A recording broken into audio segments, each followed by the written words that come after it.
ಓಂ ಶ್ರೀ ಗುರು ಸಿದ್ಧಲಿಂಗಾಯ ನಮಃ. ಓಂ ನೀಲಾಂಜನ ಸಮಾಭಾಸಂ ರವಿಪುತ್ರ ಯಮಾಗ್ರಜಂ ಛಾಯಾಮಾರ್ತಾಂಡ ಸಂಭೂತಂ ತಂ ನಮಾಮಿ ಶನೀಶ್ವರಂ. ಓಂ ಶಂ ಶನೀಶ್ವರಾಯ ನಮಃ. ಸಮಸ್ತ ಪವರ್ ಟಿವಿ ವೀಕ್ಷಕ ಬಾಂಧವರಿಗೂ ಮತ್ತು ಶ್ರೀ ಸಿದ್ಧಲಿಂಗೇಶ್ವರ ಗದ್ದಿಗೆ ಮಠದ ಸಕಲ ಭಕ್ತರೊಂದಕ್ಕೆಲ್ಲ ಶುಭಾಶೀರ್ವಾದಗಳನ್ನು ತಿಳಿಸುತ್ತಾ 13ನೇ ತಾರೀಕು ಜುಲೈ 2025 ಬೆಳಗ್ಗೆ 9:36 ಇಡೀ ನವಗ್ರಹ ಮಂಡಲದಲ್ಲಿ ನ್ಯಾಯಾಧೀಶನಾಗಿ ಇಡೀ ಲೋಕಕ್ಕೆ ಇಡೀ ವಿಶ್ವಕ್ಕೆಲ್ಲ ನ್ಯಾಯಮೂರ್ತಿಯಾಗಿ ಸಕಲರ ಕರ್ಮ ಫಲಗಳ ಅನುಸಾರವಾಗಿ ಫಲಾಫಲಗಳನ್ನು ನೀಡುತ್ತಾ ಜನರನ್ನು ಅಧರ್ಮದಿಂದ ಧರ್ಮದೆಡೆಗೆ, ಅಜ್ಞಾನದಿಂದ ಜ್ಞಾನದೆಡೆಗೆ, ಅಶಿಸ್ತಿನಿಂದ ಶಿಸ್ತಿನೆಡೆಗೆ ಕರೆದುಕೊಂಡು ಬಂದು ಜೀವನದ ಪಾಠವನ್ನು ಕಲಿಸಿ ಉತ್ತಮ ಮಾನವರನ್ನಾಗಿ ಮಾಡಿ ಈ ಮನುಷ್ಯ ಜನ್ಮವನ್ನು ಸಿದ್ಧಿಯನ್ನಾಗಿ ಮಾಡಿ ಮನುಷ್ಯತ್ವಕ್ಕೆ ಬೆಲೆ ಕೊಡಬೇಕು ಅಂತಂದು ತಕ್ಕ ಪಾಠವನ್ನು ನಮಗೂ ನಿಮಗೆಲ್ಲರಿಗೂ ಸಹ ಅಂತಹ ಪಾಠವನ್ನು ಹೇಳಿಕೊಡ್ತಾ ಇರುವ ಪರಮ ನ್ಯಾಯಮೂರ್ತಿಯಾದ ಶ್ರೀ ಶನೀಶ್ವರ ಭಗವಾನರು ಮೀನ ರಾಶಿಯಲ್ಲಿ ಹಿಮ್ಮುಖ ಚಲನೆಯನ್ನ ಪ್ರಾರಂಭವನ್ನು ಮಾಡ್ತಾ ಇದ್ದಾರೆ. ಎಲ್ಲಿಯವರೆಗೂ ಅಂತಂದ್ರು 28 ನವೆಂಬರ್ 2025 ಶುಕ್ರವಾರ ಬೆಳಗ್ಗೆ 9:20 ಸಹ ಈ ಹಿಮ್ಮುಖ ಚಲನೆ ಆರಂಭವಾಗಿ 28 ನವೆಂಬರ್ ಮುಕ್ತಾಯಗೊಳ್ಳಲಿದೆ. ಒಟ್ಟಾಗಿ 138 ದಿನಗಳು ಶ್ರೀ ಶನೇಶ್ವರ ಪರಮಾತ್ಮರು ಇಂತಹ ಹಿಮ್ಮುಖ ಚಲನೆಯನ್ನ ಮಾಡ್ತಾ ಇದ್ದಾರೆ. ಈ ಹಿಮ್ಮುಖ ಚಲನೆಯಿಂದ ಇಡೀ ಲೋಕಕ್ಕೆ, ಇಡೀ ವಿಶ್ವಕ್ಕೂ ಸಹ ಅನೇಕ ಪ್ರಭಾವಗಳನ್ನು ನೀಡ್ತಾ ಇದ್ದಾರೆ. ಅಂತಹ ಯಾವ ಫಲಗಳನ್ನು ನೀಡ್ತಾ ಇದ್ದಾರೆ ಮತ್ತು ಈ ಹಿಮ್ಮುಖ ಚಲನೆಯಿಂದ 12 ರಾಶಿಗಳ ಮೇಲೂ ಸಹ ತನ್ನ ಪ್ರಭಾವವನ್ನು ಬೀರೋದರಿಂದ ಯಾವ ರಾಶಿಗಳು ಕತ್ತಲಿನಿಂದ ಬೆಳಕಿನೆಡೆಗೆ ಬರ್ತವೆ, ಇನ್ನ ಯಾರು ಬೆಳಕಿನಲ್ಲಿದ್ರೂ ಸಹ ಬೆಳಕನ್ನ ನೋಡ್ಲಿಕ್ಕಾಗಿಲ್ಲ ಅಂಥವರು ಬೆಳಕನ್ನ ನೋಡಬೇಕಾಗುತ್ತೆ. ಅಂತಹ ಪಾಠವನ್ನ ಕಲಿಸಿಕೊಡ್ತಾರೆ. ಯಾಕಂದ್ರೆ ಹಿಮ್ಮುಖ ಚಲನೆ ಅಂತಂದ್ರೆ ಅಂತ ವಿಶೇಷವಾದದ್ದು ಗ್ರಹಗಳಲ್ಲಿ. ಅದರೊಳಗೂ ಶನಿ ಪರಮಾತ್ಮರು ಹಿಮ್ಮುಖ ಚಲನೆಯನ್ನ ಮಾಡಿದರೆ ನಮ್ಮ ಆಂತರಿಕ ಶುದ್ಧಿಯನ್ನ ಮಾಡುತ್ತೆ ಅಂತಂದು ಹೇಳುತ್ತೆ. ಈ ಶನಿ ಪರಮಾತ್ಮರು ಹಿಮ್ಮುಖ ಚಲನೆ ಮೀನ ರಾಶಿಯಲ್ಲಿ ಮಾಡ್ತಾರಿಂದ ಎಂತಹ ಪರಿಣಾಮಗಳು ಉಂಟಾಗ್ತಾ ಹೋಗ್ತವೆ ಅಂತಂದರೆ, ಶನಿ ಪರಮಾತ್ಮರು ಒಂದು ರಾಶಿಯಲ್ಲಿ 2.5 ವರ್ಷಗಳ ಕಾಲ ಸಂಚಾರವನ್ನು ಮಾಡ್ತಾರೆ. ಇಂತಹ ಸಂಚಾರದ ಕಾಲದಲ್ಲಿ ಕೆಲವೊಂದು ಸಲ ಹಿಮ್ಮುಖ ಚಲನೆಯನ್ನ ಮಾಡೋದರಿಂದ ಆಂತರಿಕ ಶುದ್ಧಿಯನ್ನ ಕೊಡ್ತಾ ಹೋಗ್ತಾರೆ ಜನರಲ್ಲಿ ಮತ್ತು ತಮ್ಮ ಶ್ರದ್ಧೆಯನ್ನ ಪರೀಕ್ಷೆಯನ್ನ ಮಾಡಿಸುವಂತ ಕಾಲವೂ ಸಹ. ಯಾರು ಇಂತಹ ಶ್ರದ್ಧೆಗಳಲ್ಲಿ ಜೀವನದಲ್ಲಿ ಪಾಸ್ ಆಗ್ತಾರೆ ಅಂಥವರಿಗೆ ವಿಶೇಷವಾದ ಫಲಗಳನ್ನು ಕೊಡ್ತಾ ಹೋಗ್ತಾನೆ. ಮೊದಲು ನಾವು ಜಾಗತಿಕವಾಗಿ ಈ ಹಿಮ್ಮುಖ ಚಲನೆಯನ್ನ ನೋಡಿದಾಗ ಅತ್ಯಂತ ಭೀಕರವಾಗಿ ಉಂಟಾಗ್ತಾ ಹೋಗುತ್ತೆ ಪರಿಣಾಮಗಳು.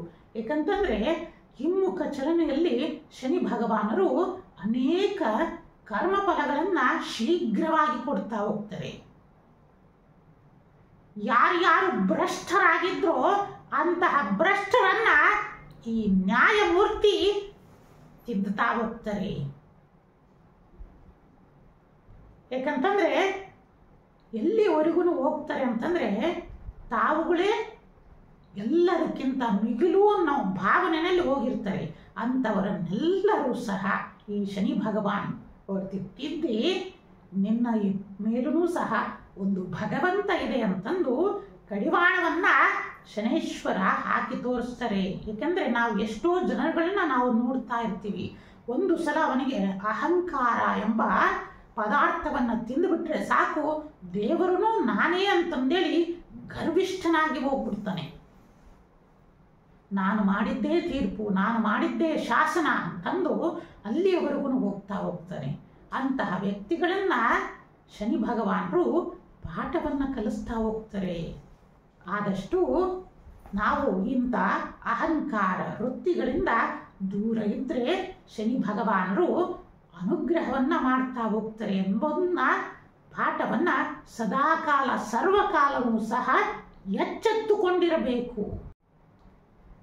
ಆದ್ದರಿಂದ ಇಂತಹ ಜಾಗತಿಕ ಬಲದಲ್ಲಿ ಅನೇಕ ನಾಯಕರ ಮಧ್ಯೆ ಅಂದರೆ ಅನೇಕ ರಾಷ್ಟ್ರಗಳ ನಡುವೆ ಅನೇಕ ಗೊಂದಲಮಯಗಳು ಮತ್ತು ಯುದ್ಧ ಭೀತಿಗಳನ್ನ ಸೃಷ್ಟಿಯನ್ನ ಮಾಡ್ತಾ ಹೋಗ್ತಾರೆ. ಮತ್ತು ಹಿಮ್ಮುಖ ಚಲನೆಯಲ್ಲಿ ಅನೇಕ ಪ್ರಾಕೃತಿಕ ವಿಕೋಪಗಳನ್ನು ಸಹ ಕೊಡ್ತಾ ಹೋಗ್ತಾರೆ.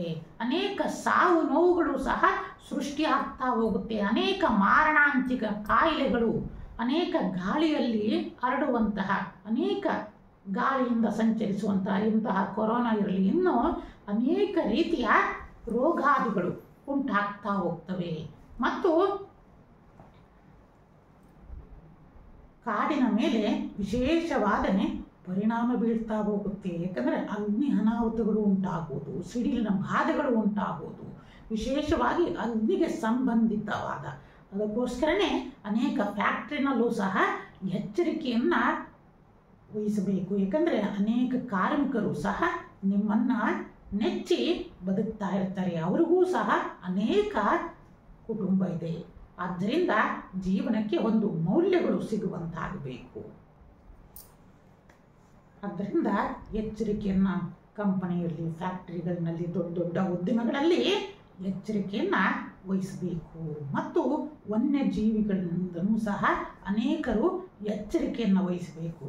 ಅದರ ಜೊತೆ ವನ್ಯಜೀವಿಗಳ ಸಂರಕ್ಷಕರು ಸಹ ಮತ್ತು ಅನೇಕ ಜೀವಿಗಳ ಸಂರಕ್ಷಕರು ಸಹ ಎಚ್ಚರಿಕೆಯನ್ನು ವಹಿಸಬೇಕು. ಏಕೆಂದರೆ ಜೀವಿಗಳಿನಲ್ಲಿ ಅನೇಕ ಮನುಷ್ಯರಿಗೆ ಅಲ್ಲದಲೂ ಮತ್ತು ಪ್ರಾಣಿಗಳಿಗೂ ಸಹ ಈ ಬ್ಯಾಕ್ಟೀರಿಯಾದಂತಹ ರೋಗಗಳು ಕಾಡಬಹುದಾಗಿದೆ.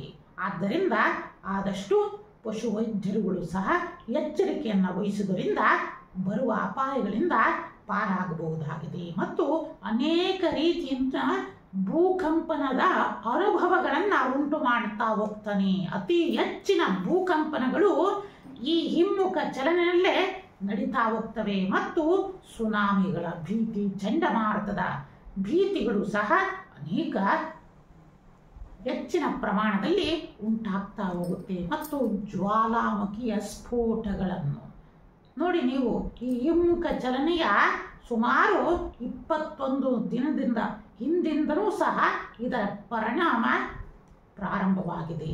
ಇನ್ನೂ ಸಹ ನೀವು ಗಮನಿಸ್ತಾ ಹೋಗ್ತಾ ಹೋಗಿ. ಏಕೆಂದರೆ ಜ್ಯೋತಿಷ್ಯ ಕಲಿಯುವ ಅನೇಕ ವಿದ್ಯಾರ್ಥಿಗಳು ಈ ಹಿಮ್ಮುಖ ಚಲನೆಯಲ್ಲಿ ಆಗುವಂತಹ ಪರಿಣಾಮಗಳನ್ನು ನೀವು ಅನುಭವಿಸಿದಾಗಲೇ ಈ ಕಾಲಜ್ಞಾನದ ಅನುಭವ ನಿಮಗೆ ಗೊತ್ತಾಗ್ತಾ ಹೋಗುತ್ತೆ. ಇವನ್ನೆಲ್ಲ ಸೂಕ್ಷ್ಮವಾಗಿ ಗಮನಿಸ್ತಾ ಹೋಗಿ. ಹಿಮ್ಮುಖ ಚಲನೆಯಲ್ಲಿ ಎಷ್ಟು ಪ್ರಾಕೃತಿಕ ವಿಕೋಪಗಳನ್ನು ಉಂಟು ಮಾಡ್ತಾರೆ. ಕಾರಣ ಅಲ್ಲಿನ ನಾಯಕರುಗಳು ಧರ್ಮ ಬದ್ಧತೆಯ ಮೇಲೆ ನಡೆಯಬೇಕು ಅನ್ನೋದನ್ನ ಅವನು ಎಚ್ಚರಿಸ್ತಾನೆ. ಸುಮ್ಮನೆ ಆ ನ್ಯಾಯಮೂರ್ತಿ ಹೀಗೆಲ್ಲ ಸೃಷ್ಟಿಯನ್ನು ಮಾಡೋದಿಲ್ಲ. ಕಾರಣ ರಾಜ ದೈವ ಸಮಾನ ಅಂತಂದೇಳಿ ಅಂದರೆ ದೇವರ ರೂಪದಲ್ಲಿದ್ದು ಆ ರಾಜ ಪ್ರಜೆಗಳನ್ನ ಪರಿಪಾಲನೆಯನ್ನ ಮಾಡ್ತಾನೆ ಅಂತಂದು. ಆದರೆ ಇವತ್ತಿನ ದಿನ ಆ ರಾಜರುಗಳು ಏನನ್ನ ಮಾಡ್ತಾ ಇದ್ದೀರ? ಪಾಪ ಪ್ರಜೆಗಳನ್ನ ಅವರನ್ನೇ ಭಕ್ಷಣೆ ಮಾಡಿ ತಿಂತಾ ಇದ್ದೀರ. ಎಷ್ಟೋ ಬಡಜೀವಿಗಳ ಶಾಪಗಳು ಎಷ್ಟು ತಟ್ಟುತ್ತಾ ಇದ್ದಾವೋ ಗೊತ್ತಾಗ್ತಾ ಇಲ್ಲ ಈ ಸರ್ಕಾರಗಳಿಗೆ. ಇದರ ಜೊತೆಯಲ್ಲಿ ಪಾಪ ಈಗ ಸುಮಾರು 5-6 ದಿನದಿಂದ ಎಷ್ಟೋ ಜನ ವರ್ತಕರು ಶ್ರೀಪೀಠಕ್ಕೆ ಭೇಟಿ ಕೊಟ್ಟು ಎಷ್ಟೋ ಕಂಬನಿಯನ್ನು ಮಿಡಿತಾ ಇದ್ದಾರೆ. ಅದರಿಂದ ಆ ಕಷ್ಟವನ್ನು ನಮ್ಮ ವೀಕ್ಷಕರು ಮತ್ತು ನಮ್ಮ ಭಕ್ತರ ಬಳಿನಲ್ಲಿ ಹೇಳ್ಕೋಬೇಕು ಅಂತಂದು ಹೇಳ್ತಾ ಇದ್ದೀನಿ. ಆದಷ್ಟು ಇದರೊಳಗೆ ಯಾರು ಶಾಸಕರಿರ್ತೀರಾ ಮತ್ತು ಯಾರು ಸರ್ಕಾರಕ್ಕೆ ನಂಟಿರ್ತೀರಾ ಆದಷ್ಟು ಆ ಕಷ್ಟಕ್ಕೆ ಪರಿಹಾರವನ್ನು ಕೊಡಿ. ಕೇಂದ್ರ ಸರ್ಕಾರನರಾಗಲಿ ರಾಜ್ಯ ಸರ್ಕಾರನರಾಗಲಿ. ಏಕೆಂತಂದರೆ ಕೇಂದ್ರ ಸರ್ಕಾರ ರಾಜ್ಯ ಸರ್ಕಾರ ಎಲ್ಲರೂ ಉತ್ತಮವಾದ ಶ್ರೀಮಂತರನ್ನೇ ನೋಡ್ತಾ ಇದ್ರೆ ಬಡವರನ್ನ ಕೇಳುವವರು ಯಾರು? ಯಾಕಂತಂದ್ರೆ ಎಷ್ಟೋ ಜನ ಬಂದು ಹೇಳ್ತಾ ಇದ್ದಾರೆ, ಬುದ್ಧಿ ನಾವುಗಳು ಚಿಕ್ಕ ಟೀ ಅಂಗಡಿಯನ್ನ ಸುಮಾರು 4-5 ವರ್ಷದಿಂದ ನಡೆಸ್ತಾ ಇದ್ದೆ, ಚಿಕ್ಕದಾಗಿ ಬೇಕರಿಯನ್ನ ನಡೆಸ್ತಾ ಇದ್ದೆ, ಚಿಕ್ಕದಾಗಿ ಹೂವಿನ ವ್ಯಾಪಾರವನ್ನ ಮಾಡ್ತಾ ಇದ್ದೆ, ಚಿಕ್ಕದಾಗಿ ಹಣ್ಣಿನ ವ್ಯಾಪಾರವನ್ನು ಮಾಡ್ತಾ ಇದ್ದೆ. ಒಂದು ಅಜ್ಜಿ ಬಂದು ಹೇಳ್ತಾ ಇದೆ, ಚಿಕ್ಕದಾಗಿ ತನ್ನ ಹೊಟ್ಟೆಪಾಡಿಗೋಸ್ಕರ ಇಡ್ಲಿ ವ್ಯಾಪಾರವನ್ನು ಮಾಡ್ತಾ ಇದೆ. ಪಾಪ ಅವೆಲ್ಲ ಸರ್ಕಾರ ಈಗ ಹೇಳಿರೋದಕ್ಕೆ ಅವರೆಲ್ಲ UPI ಕೋಡ್ಗಳನ್ನ ಫೋನ್ಪೇ ಗೂಗಲ್ ಪೇನ ಇಟ್ಕೊಂಡು ಅಂತ ಅಜ್ಜಿ ಅಂತ ಅವರೆಲ್ಲರೂ ಸಹ ವ್ಯಾಪಾರವನ್ನು ಮಾಡಿ ಅದರಿಂದ ಹಣವನ್ನು ತೆಗೆದುಕೊಂಡ್ರೆ ಈಗ ಸಡನ್ ಆಗಿ ಅಂತ ಅಜ್ಜಿ ಬಂದು ಕಣ್ಣೀರಾಗ್ತಾ ಇದೆ, ಬುದ್ಧಿ ನನಗೆ ಸುಮಾರು 6.5 ಲಕ್ಷನ ತೆರಿಗೆ ಕಟ್ಟಬೇಕು ಅಂತ ಬಂದಿದೆ ಬುದ್ಧಿ. ಹಿಂಗಾಗಿ ನನಗೆ ಸಾಯಲಿಕ್ಕೆ ಸಮಯ ಯಾವಾಗ ಬಂದಿದೆ ಅಂತಂದೇಳಿ ಕಾಲಜ್ಞಾನವನ್ನು ಕೇಳಲಿಕ್ಕೆ ಬಂದಿದೆ. ನನ್ನ ಕೊನೆಗಾಲ ಎಷ್ಟು ಇನ್ನು ಸಮೀಪಿಸಿದೆ, ಹತ್ರದಲ್ಲಿದೆ ನಾನು ನೋಡಿ ಬುದ್ಧಿ ಅಂತಂದು. ಎಷ್ಟು ನಮ್ಮ ಕರುಳು ಚುರುಕು ಅಂತಂದರೆ ನೀವೇ ಒಂದು ಯೋಚನೆಯನ್ನು ಮಾಡಿ ಮನುಷ್ಯತ್ವದಿಂದ.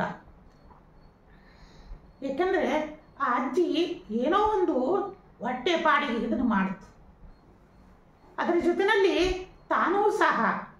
ಏಕೆಂದರೆ ದೇಶಕ್ಕೋಸ್ಕರ ಅದು ಸಾಮಾನು ತರಬೇಕಾದ್ರೆ ಅದೂ ಸಹ ದೇಶಕ್ಕೋಸ್ಕರ ಆ ತೆರಿಗೆಯನ್ನು ಕಟ್ಟೇ ತಾನೇ ಅವರು ಸಾಮಾನನ್ನು ತೆಗೆದುಕೊಂಡು ಬರೋದು. ಆ ಸಾಮಾನನ್ನು ತೆಗೆದುಕೊಂಡು ಬಂದ ಮೇಲೂ ಇವ್ರ ಹತ್ರನೂ ತೆರಿಗೆಯನ್ನು ಕಟ್ಟಿಸೋದು, ಇದು ಯಾವ ರೀತಿಯಿಂದ ನ್ಯಾಯ ಸ್ವಾಮಿ? ರಾಜ್ಯ ಸರ್ಕಾರ ಇರಲಿ, ಕೇಂದ್ರ ಸರ್ಕಾರ ಇರಲಿ, ಕೇಂದ್ರದ ಮಂತ್ರಿಗಳಿದಾರಲ್ಲ, ನಮ್ಮ ಕರ್ನಾಟಕದಲ್ಲಿನ ಕೇಂದ್ರದ ಮಂತ್ರಿಗಳು ಸಹ ಇದನ್ನ ಸ್ವಲ್ಪ ಕೇಂದ್ರಕ್ಕೆ ಮುಟ್ಟಿಸ್ತೀರಾ?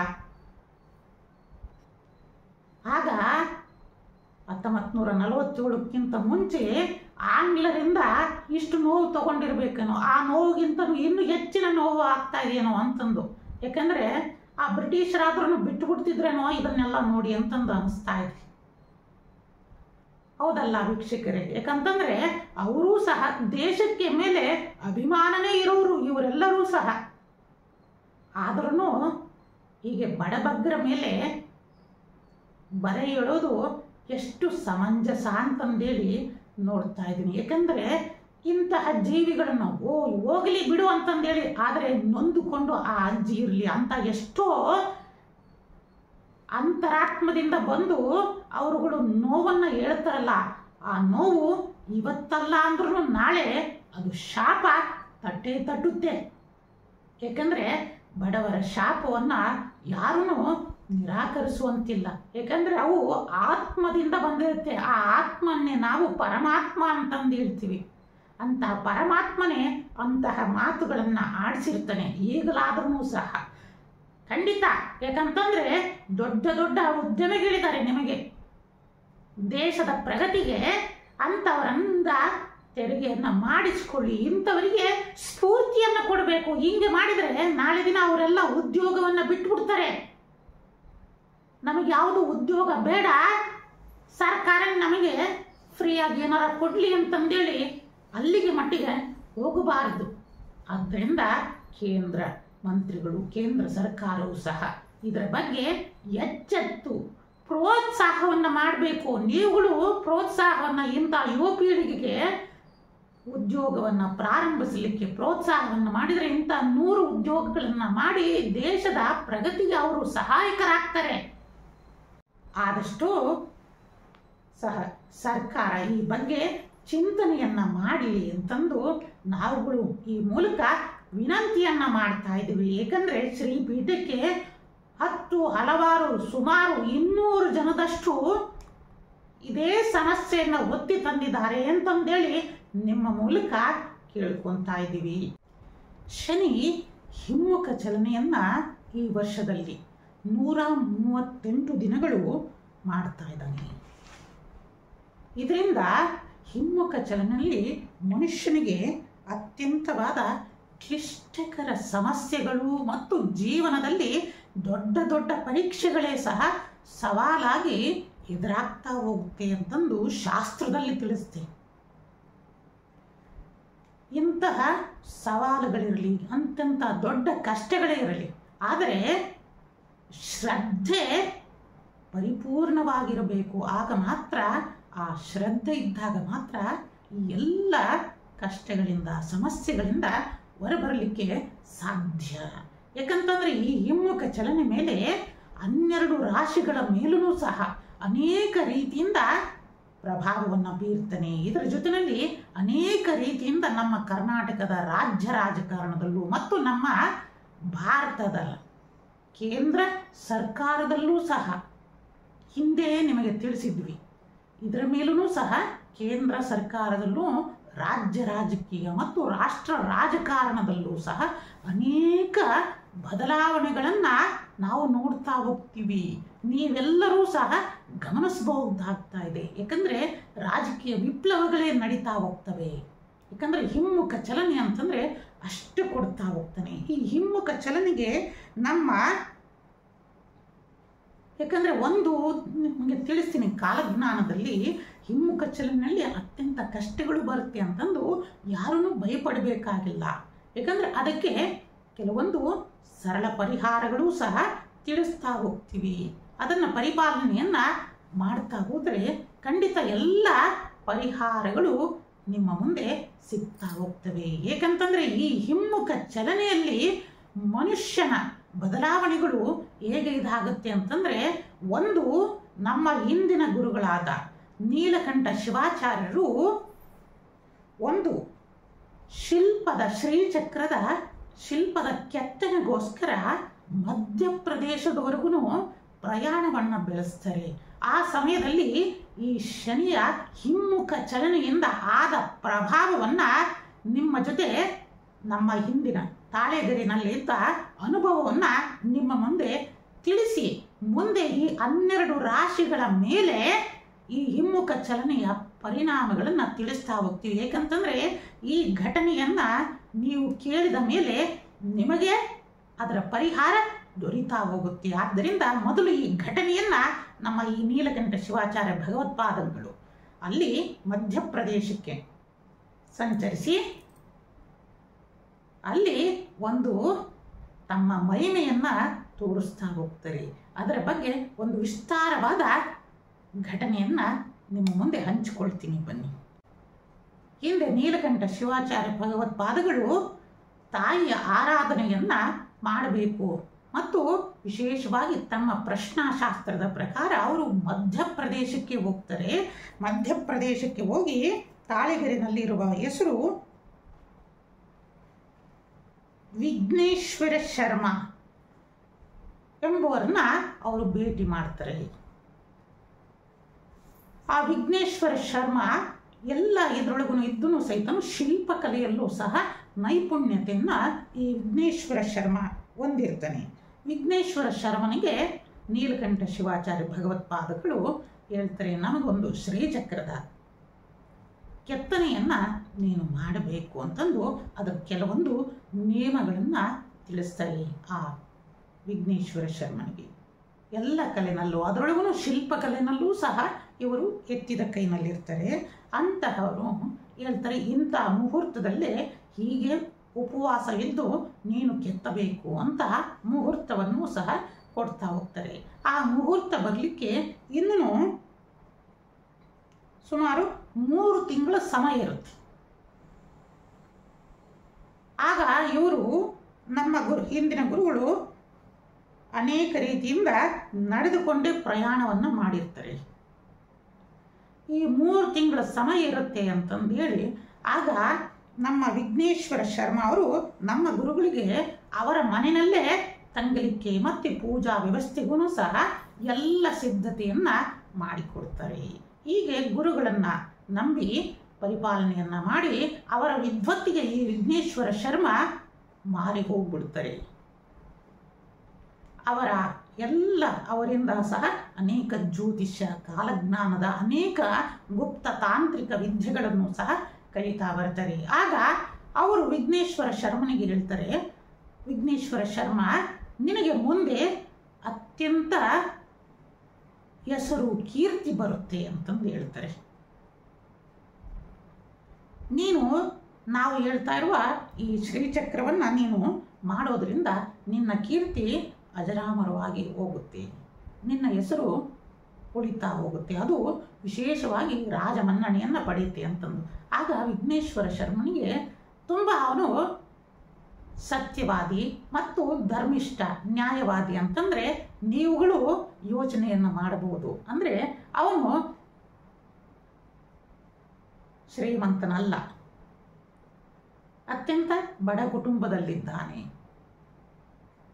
ಇಂತಹ ವ್ಯಕ್ತಿ ಪಾಪ ನಮ್ಮ ಗುರುಗಳಿಗೆ ಹೇಳ್ತಾರೆ, ಎಲ್ಲ ಬುದ್ಧಿ ತಮ್ಮ ಆಶೀರ್ವಾದ, ನಿಮ್ಮ ಆಶೀರ್ವಾದನೇ ನನಗೆ ಶ್ರೀರಕ್ಷೆ ಆಗಲಿ, ನನಗೆ ಕೀರ್ತಿ ಬರುತ್ತೋ ಪ್ರತಿಷ್ಠೆ ಬರುತ್ತೋ ಗೊತ್ತಿಲ್ಲ, ಆದರೆ ಗುರುಗಳು ಹೇಳಿರುವ ಕಾಯಕವನ್ನಾದರೂ ನಾನು ಪ್ರತಿನಿತ್ಯ ಮಾಡ್ತೀನಿ ಅಂತಂದು ಹೇಳಿ ಗುರುಗಳನ್ನಲ್ಲಿ ಕೇಳ್ಕೊತಾರೆ. ಗುರುಗಳು ಹೇಳಿದ ಹಾಗೆ ಪ್ರತಿನಿತ್ಯ ಆ ವಿಘ್ನೇಶ್ವರ ಶರ್ಮನಿಗೆ ನಿನ್ನ ಈ ಕಷ್ಟ ಪರಿಹಾರ ಆಗಬೇಕು ಅಂತಂದರೆ ಕೆಲವೊಂದು ನಿಯಮಗಳನ್ನು ತಿಳಿಸಿ ಪ್ರತಿಯೊಂದು ದಿನವೂ ನೀನು ಶಿವನನ್ನು ಆರಾಧನೆಯನ್ನು ಮಾಡ್ತಾ ಬಾ ಅಂತಂದು ಹೇಳ್ತಾರೆ. ಅದರ ಜೊತೆಯಲ್ಲಿ ಗುರುಗಳು ಹೇಳಿದ ಹಾಗೆ ಈ ವಿಘ್ನೇಶ್ವರ ಶರ್ಮ ಪ್ರತಿನಿತ್ಯ ಆರಾಧನೆಯನ್ನು ಮಾಡ್ತಾ ಬರ್ತಾರೆ. ಆ ಆರಾಧನೆಯನ್ನು ಮಾಡ್ತಾ ಇರೋ ಸಮಯದಲ್ಲಿ ಈ ಮಧ್ಯಪ್ರದೇಶದ ಇಂದೋರ್ ರಾಜಮನೆತನ ಅಂತಂದು ಇದೆ. ಆ ಇಂದೋರ್ ರಾಜಮನೆತನದ ಒಂದು ವಿಶೇಷವಾಗಿ ಅಮ್ಮನ ವಿಗ್ರಹವನ್ನು ಕೆತ್ತಬೇಕು, ಹಿಂಗಾಗಿ ವಿಶಿಷ್ಟವಾಗಿರಬೇಕು ಅಂತಂದು ಅಪ್ಪಣೆ ಆಗುತ್ತೆ. ಆ ಅಪ್ಪಣೆ ಆಗಿದ್ದಕ್ಕೆ ಆ ಮಧ್ಯಪ್ರದೇಶದಲ್ಲಿ ಮತ್ತು ಸುತ್ತಮುತ್ತಲಿನ ಅನೇಕ ಶಿಲ್ಪಕಲೆಗಳು ಅವರೆಲ್ಲರೂ ಸಹ ಇಂದೋರ್ ರಾಜಮನೆತನಕ್ಕೆ ಅತ್ಯಂತ ವಿಜೃಂಭಣೆಯಿಂದ ಹೋಗ್ತಾರೆ. ಅವನು ನನ್ನ ಕೀರ್ತಿ ಪ್ರತಿಷ್ಠೆ ಎಲ್ಲದನ್ನೂ ಸಹಿತನೂ ಹೋಗಿ ರಾಜಮನೆತನದಲ್ಲಿ ಹೇಳ್ತಾರೆ. ನಾವುಗಳು ಇಷ್ಟೊಂದು ಕೆತ್ತನೆಯನ್ನು ಮಾಡಿದ್ದೀವಿ, ಇಂತಹ ಶಿಲ್ಪಕಲೆಗಳನ್ನು. ಆ ಎಲ್ಲ ಶಿಲ್ಪಿಗಳು ತಮ್ಮ ಕೀರ್ತಿ ಪ್ರತಿಷ್ಠೆಯನ್ನು ಆ ರಾಜಮನೆತನದವರ ಮುಂದೆ ಹೇಳ್ತಾ ಹೋಗ್ತಾರೆ ಎಲ್ಲರೂ ಸಹ. ಆದರೆ ಆ ರಾಜರು ಅಪ್ಪಣೆಯನ್ನು ಕೊಡ್ತಾರೆ, ನಮಗೆ ಇಂತಹ ಮೂರ್ತಿಯನ್ನು ಕೆತ್ತಬೇಕು, ಅತ್ಯಂತ ಸುಂದರವಾಗಿರಬೇಕು, ಆದರೆ ಪ್ರತಿಯೊಬ್ಬರೂ ಬೇರೆ ಬೇರೆ ಶಿಲ್ಪಕಲೆಯನ್ನು ಕೆತ್ತಬೇಕು, ಅದರಂಗೆ ಅವರಿಗೆ ಸಂಭಾವನೆಯನ್ನು ಸಹ ಕೊಡ್ತೀವಿ. ಆದರೆ ಕೊನೆಯಲ್ಲಿ ಯಾವ ಮೂರ್ತಿ ವಿಶೇಷವಾಗಿರುತ್ತೆ ಆ ಮೂರ್ತಿಯನ್ನು ನಾವು ನಮ್ಮ ರಾಜಮನೆತನದಲ್ಲಿ ಆರಾಧನೆಗೆ, ನಮ್ಮ ಪೂಜೆಗೆ ಅದನ್ನು ಸ್ವೀಕಾರವನ್ನು ಮಾಡ್ತೀವಿ. ಅಂತಹ ಶಿಲ್ಪಿಗೆ ಅನೇಕರಿಂದ ಪ್ರಶಸ್ತಿ ಮತ್ತು ತುಂಬ ಹಣ, ಧನಧಾನ್ಯಾದಿಗಳನ್ನು ಕೊಡ್ತೀವಿ ಅಂತಂದು ಹೇಳ್ತೀವಿ. ಹೀಗೆ ರಾಜಮನೆತನದಿಂದ ಬರುತ್ತೆ. ಆಗ ಇದು ನಮ್ಮ ಗುರುಗಳಿಗೆ ಕಿವಿಗೆ ಬೀಳುತ್ತೆ, ನೀಲಕಂಠ ಶಿವಾಚಾರ್ಯ ಭಗವತ್ಪಾದಂಗಳಿಗೆ. ಆಗ ಅವರು ಈ ವಿಘ್ನೇಶ್ವರ ಶರ್ಮನಿಗೆ ಹೇಳ್ತಾರೆ, ಏ ವಿಘ್ನೇಶ್ವರ ಶರ್ಮ, ನೀನು ಹೋಗಿ ಈ ಶಿಲ್ಪಕಲೆಯಲ್ಲಿ ನೀನು ಹೋಗು, ಇದರೊಳಗೆ ಭಾಗವಹಿಸು ಅಂತಂದು. ಆಗ ವಿಘ್ನೇಶ್ವರ ಶರ್ಮ ಹೇಳ್ತಾರೆ, ತನ್ನ ಬಳಿನಲ್ಲಿ ಅಷ್ಟೊಂದು ಕೆತ್ತಲಿಕ್ಕೆ ಪರಿಕರಗಳು ಸಹ ಇಲ್ಲ, ಚಿಕ್ಕದಾಗಿ ಅವನ ಬಳಿನಲ್ಲಿ ಎಷ್ಟಿದ್ವೋ ಅಷ್ಟನ್ನೇ ಬರ್ತಿ, ಕೆಲವೊಂದು ಹುಳಿಗಳನ್ನ ಬರ್ತಿ, ಯಾವುದೇ ಆಧುನಿಕ ವಸ್ತುಗಳು ಅವನ ಬಳಿನಲ್ಲಿ ಇಲ್ಲ. ಆದ್ರೂ ಗುರುಗಳು ಹೇಳ್ತಾರೆ, ಸ್ವತಃ ಗುರುಗಳೇ ಅವನನ್ನು ಅರಮನೆಗೆ ಕರ್ಕೊಂಡು ಹೋಗ್ತಾರೆ. ಕರೆದುಕೊಂಡು ಆ ಅರಮನೆಯಲ್ಲಿ ಗುರುಗಳು ಹೋಗೋದಿಲ್ಲ, ಅರಮನೆಯ ಹಿಂದೆನೇ ಬೇರೆ ಅಲ್ಲಿ ಒಂದು ಶಿವನ ದೇವಸ್ಥಾನದಲ್ಲಿ, ಆ ಊರಿನ ಶಿವನ ದೇವಸ್ಥಾನದಲ್ಲಿ ಗುರುಗಳು ತಂಗಿ. ಆಗ ಹೇಳ್ತಾರೆ, ನೀನು ಅರಮನೆಯನ್ನು ಪ್ರವೇಶ ಮಾಡು, ಇಂತಹ ಶುಭ ದಿನದಲ್ಲಿ ಖಂಡಿತ ನಿನ್ನ ಕಾರ್ಯ ಯಶಸ್ವಿ ಆಗಲಿದೆ, ಯಾವುದಕ್ಕೂ ಅಂಜಬೇಡ, ಇದು ಗುರುವಾಕ್ಯ ಅಂತಂದು ಹೇಳ್ತಾರೆ. ನೋಡಿ, ಆ ನಮ್ಮ ಹಿಂದಿನ ಗುರುಗಳು ಅಷ್ಟು ಆ ವಿಘ್ನೇಶ್ವರ ಶರ್ಮನಿಗೆ ಇದನ್ನು ಮಾಡ್ತಾರೆ, ಅಪ್ಪಣೆಯನ್ನು ಮಾಡಿ ಆಜ್ಞೆಯನ್ನು ಮಾಡ್ತಾರೆ. ಆದ್ರೂ ಇವ್ರ ಮನಸ್ಸಿನೊಳಗೆ ಅಂಜಿಕೆ. ಯಾಕಂತಂದ್ರೆ ಬಂದಿರುವ ಶಿಲ್ಪಕಾರರು ಅತ್ಯಂತ ನಿಪುಣತೆಯನ್ನು ಬಂದಿರೋರು. ಕೆಲವೊಂದು ಇವನೇ ಸಹ ಹೋಗಿ ಅವರ ಬಳಿನಲ್ಲಿ ಕಲ್ತು ಬಂದಿರ್ತಾನೆ. ಅಂತಹ ಮಹಾನ್ ಪಂಡಿತೋತ್ತಮರೆಲ್ಲ ಅಲ್ಲಿ ಬಂದಿದ್ದಾರೆ. ಅಂತಹ ಕಾಲದಲ್ಲಿ ಆಗ ಗುರುಗಳು ಒಂದು ಮಾತನ್ನ ಹೇಳ್ತಾರೆ, ಇಂದಿನಿಂದ ನಿನಗೆ ಗ್ರಹಗತಿಗಳನ್ನ ಮತ್ತು ಕಾಲಜ್ಞಾನವನ್ನು ಸಹ ಅವರು ಪರೀಕ್ಷೆಯನ್ನ ಮಾಡಿ ಹೇಳ್ತಾರೆ ವಿಘ್ನೇಶ್ವರ ಶರ್ಮನಿಗೆ. ಇಂದಿನಿಂದ ನಿನಗೆ ಶನಿಯ ಹಿಮ್ಮುಖ ಚಲನೆ ಪ್ರಾರಂಭ ಆಗಿದೆ, ಯಾವುದಕ್ಕೂ ಹೆದರಬೇಡ.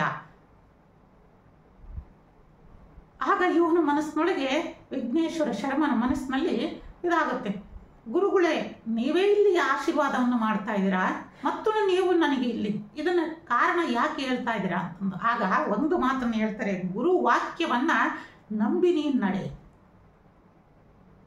ಈ ವಾಕ್ಯ ನಿನ್ನ ಬಳಿನಲ್ಲಿರಲಿ. ಯಾಕಂತಂದ್ರೆ ನೀನು ಅಲ್ಲಿ ಹೋದಾಗ ನಿನ್ನ ಮನಸ್ಸನ್ನ ಚಿತ್ತ ಚಂಚಲತೆಯನ್ನ ಮಾಡಲಿಕ್ಕೆ ಅನೇಕ ಪಂಡಿತರುಗಳು ಇರ್ತಾರೆ. ಆ ಪಂಡಿತರುಗಳು ಸಹ ಇದನ್ನ ಹೇಳಬಹುದು. ನಿನಗೆ ಶನಿ ಹಿಮ್ಮುಖ ಚಲನೆ ಪ್ರಾರಂಭ ಆಗಿದೆ ನಿನ್ನ ಗ್ರಹಗತಿಗಳ ಮೇಲೆ, ಆದ್ದರಿಂದ ನಿನ್ನ ಕಾರ್ಯದಲ್ಲಿ ಯಶಸ್ವಿ ಆಗೋದಿಲ್ಲ ಅಂತಂದು ಅಲ್ಲಿ ಮುಂದೆ ಹೇಳಬಹುದು. ಆ ಕಾರಣಕ್ಕೋಸ್ಕರನೇ ಈ ಸಂಗತಿಯನ್ನ ಮೊದಲೇ ನಿನಗೆ ತಿಳಿಸ್ತಾ ಇದ್ದೀನಿ ಅಂತಂದು ಹೇಳ್ತಾ ಇದ್ದಾರೆ. ನೋಡಿ, ಕಾಲಜ್ಞಾನದಲ್ಲಿ ಮುಂಬರುವ ಸಂಗತಿಗಳನ್ನೇ ನಮ್ಮ ಗುರುಗಳು ಅಲ್ಲಿ ತಿಳಿಸ್ತಾ ಇದ್ದಾರೆ. ಆಗ ವಿಘ್ನೇಶ್ವರ ಶರ್ಮ ಕೇಳ್ತಾರೆ, ನನ್ನಿಂದ ಏನಾಗಬೇಕು? ಆಗ ಮಾತನ್ನ ತೆಗೆದುಕೊಳ್ತಾರೆ, ನೀನು ಕಾಯಕದ ಮೇಲೆ ನಿಷ್ಠೆಯನ್ನ ಇಡು, ಗುರುವಾಕ್ಯವನ್ನ ಪರಿಪಾಲನೆಯನ್ನ ಮಾಡು, ಅನ್ಯಥಾ ಯಾರ ಮಾತಿಗೂ ಕಿವಿಗೊಡಬೇಡ. ಇಷ್ಟು ವಾಕ್ಯವನ್ನ ನೀನು ಪರಿಪಾಲನೆಯನ್ನ ಮಾಡ್ತೀನಿ ಅಂತಂದು ನನ್ನ ಬಳಿನಲ್ಲಿ ಮಾತನ್ನ ಕೊಡು. ಆಗ ಶ್ರದ್ಧಾ ಭಕ್ತಿಯಿಂದ ವಿಘ್ನೇಶ್ವರ ಶರ್ಮಂದು ಎಷ್ಟು ದೃಢ ಇತ್ತು ಅಂತಂದ್ರೆ ಗುರುಗಳ ಪಾದವನ್ನ ಮುಟ್ಟಿ ಹೇಳ್ತಾರೆ, ಖಂಡಿತ ಗುರುಗಳೇ, ನಾನು ಇದನ್ನ ಪರಿಪಾಲನೆಯನ್ನು ಮಾಡ್ತೀನಿ ಅಂತಂದು ಅವರು ಖುಷಿಯಿಂದ ಗುರುವಿನ ಅನುಗ್ರಹವನ್ನು ತೆಗೆದುಕೊಂಡು ಅರಮನೆಗೆ ಹೋಗ್ತಾರೆ. ಇಂದೋರ್ನಲ್ಲಿ ಅಲ್ಲಿನ ರಾಜಮನೆತನದವರನ್ನ ಕಂಡು ತಾವುಗಳು ಸಹ ಶಿಲ್ಪವನ್ನ ಕೆತ್ತಲಿಕ್ಕೆ ಅಪ್ಪಣೆಯನ್ನ ತೆಗೆದುಕೊಳ್ತಾರೆ. ಹೀಗೆ ಸುಮಾರು 3 ತಿಂಗಳವರೆಗೂ ಪರ್ಯಂತರವಾಗಿ ವಿಗ್ರಹವನ್ನ ಆಯಾ ಪಂಡಿತರುಗಳು ಬೇರೆ ಬೇರೆ ಸ್ಥಾನಗಳಲ್ಲಿ, ಅಂದ್ರೆ ಒಬ್ಬರಿಗೆ ಒಬ್ಬರದು ಭೇಟಿ ಆಗಲ್ಲ. ಅದೇ ರೀತಿಯಿಂದ ಹಿಂದಿನ ಕಾಲದಲ್ಲೂ ಸಹಿತನೂ ರಾಜಮನೆತನದವರು ಕೆಲಸವನ್ನ ಮಾಡಿಸ್ತಾ ಇದ್ರು. ಇದೇ ರೀತಿಯಿಂದ ನಡೀತಾ ಬಂತು. ಆದರೆ 3 ತಿಂಗಳು ಪಾಪ ಈ ವಿಘ್ನೇಶ್ವರ ಶರ್ಮನಿಗೆ ಎಂತಹ ಕಠಿಣವಾದ ಸಮಸ್ಯೆಗಳು ಬಂತು ಅಂತಂದ್ರೆ ತುಂಬಾ ಕ್ಲಿಷ್ಟಕರವಾದದ್ದು. ಅಂತಹ ದೊಡ್ಡ ಸಮಸ್ಯೆಗಳು ಎಲ್ಲವೂ ಸಹ ಎದುರಾಗ್ತಾ ಹೋಗ್ತವೆ.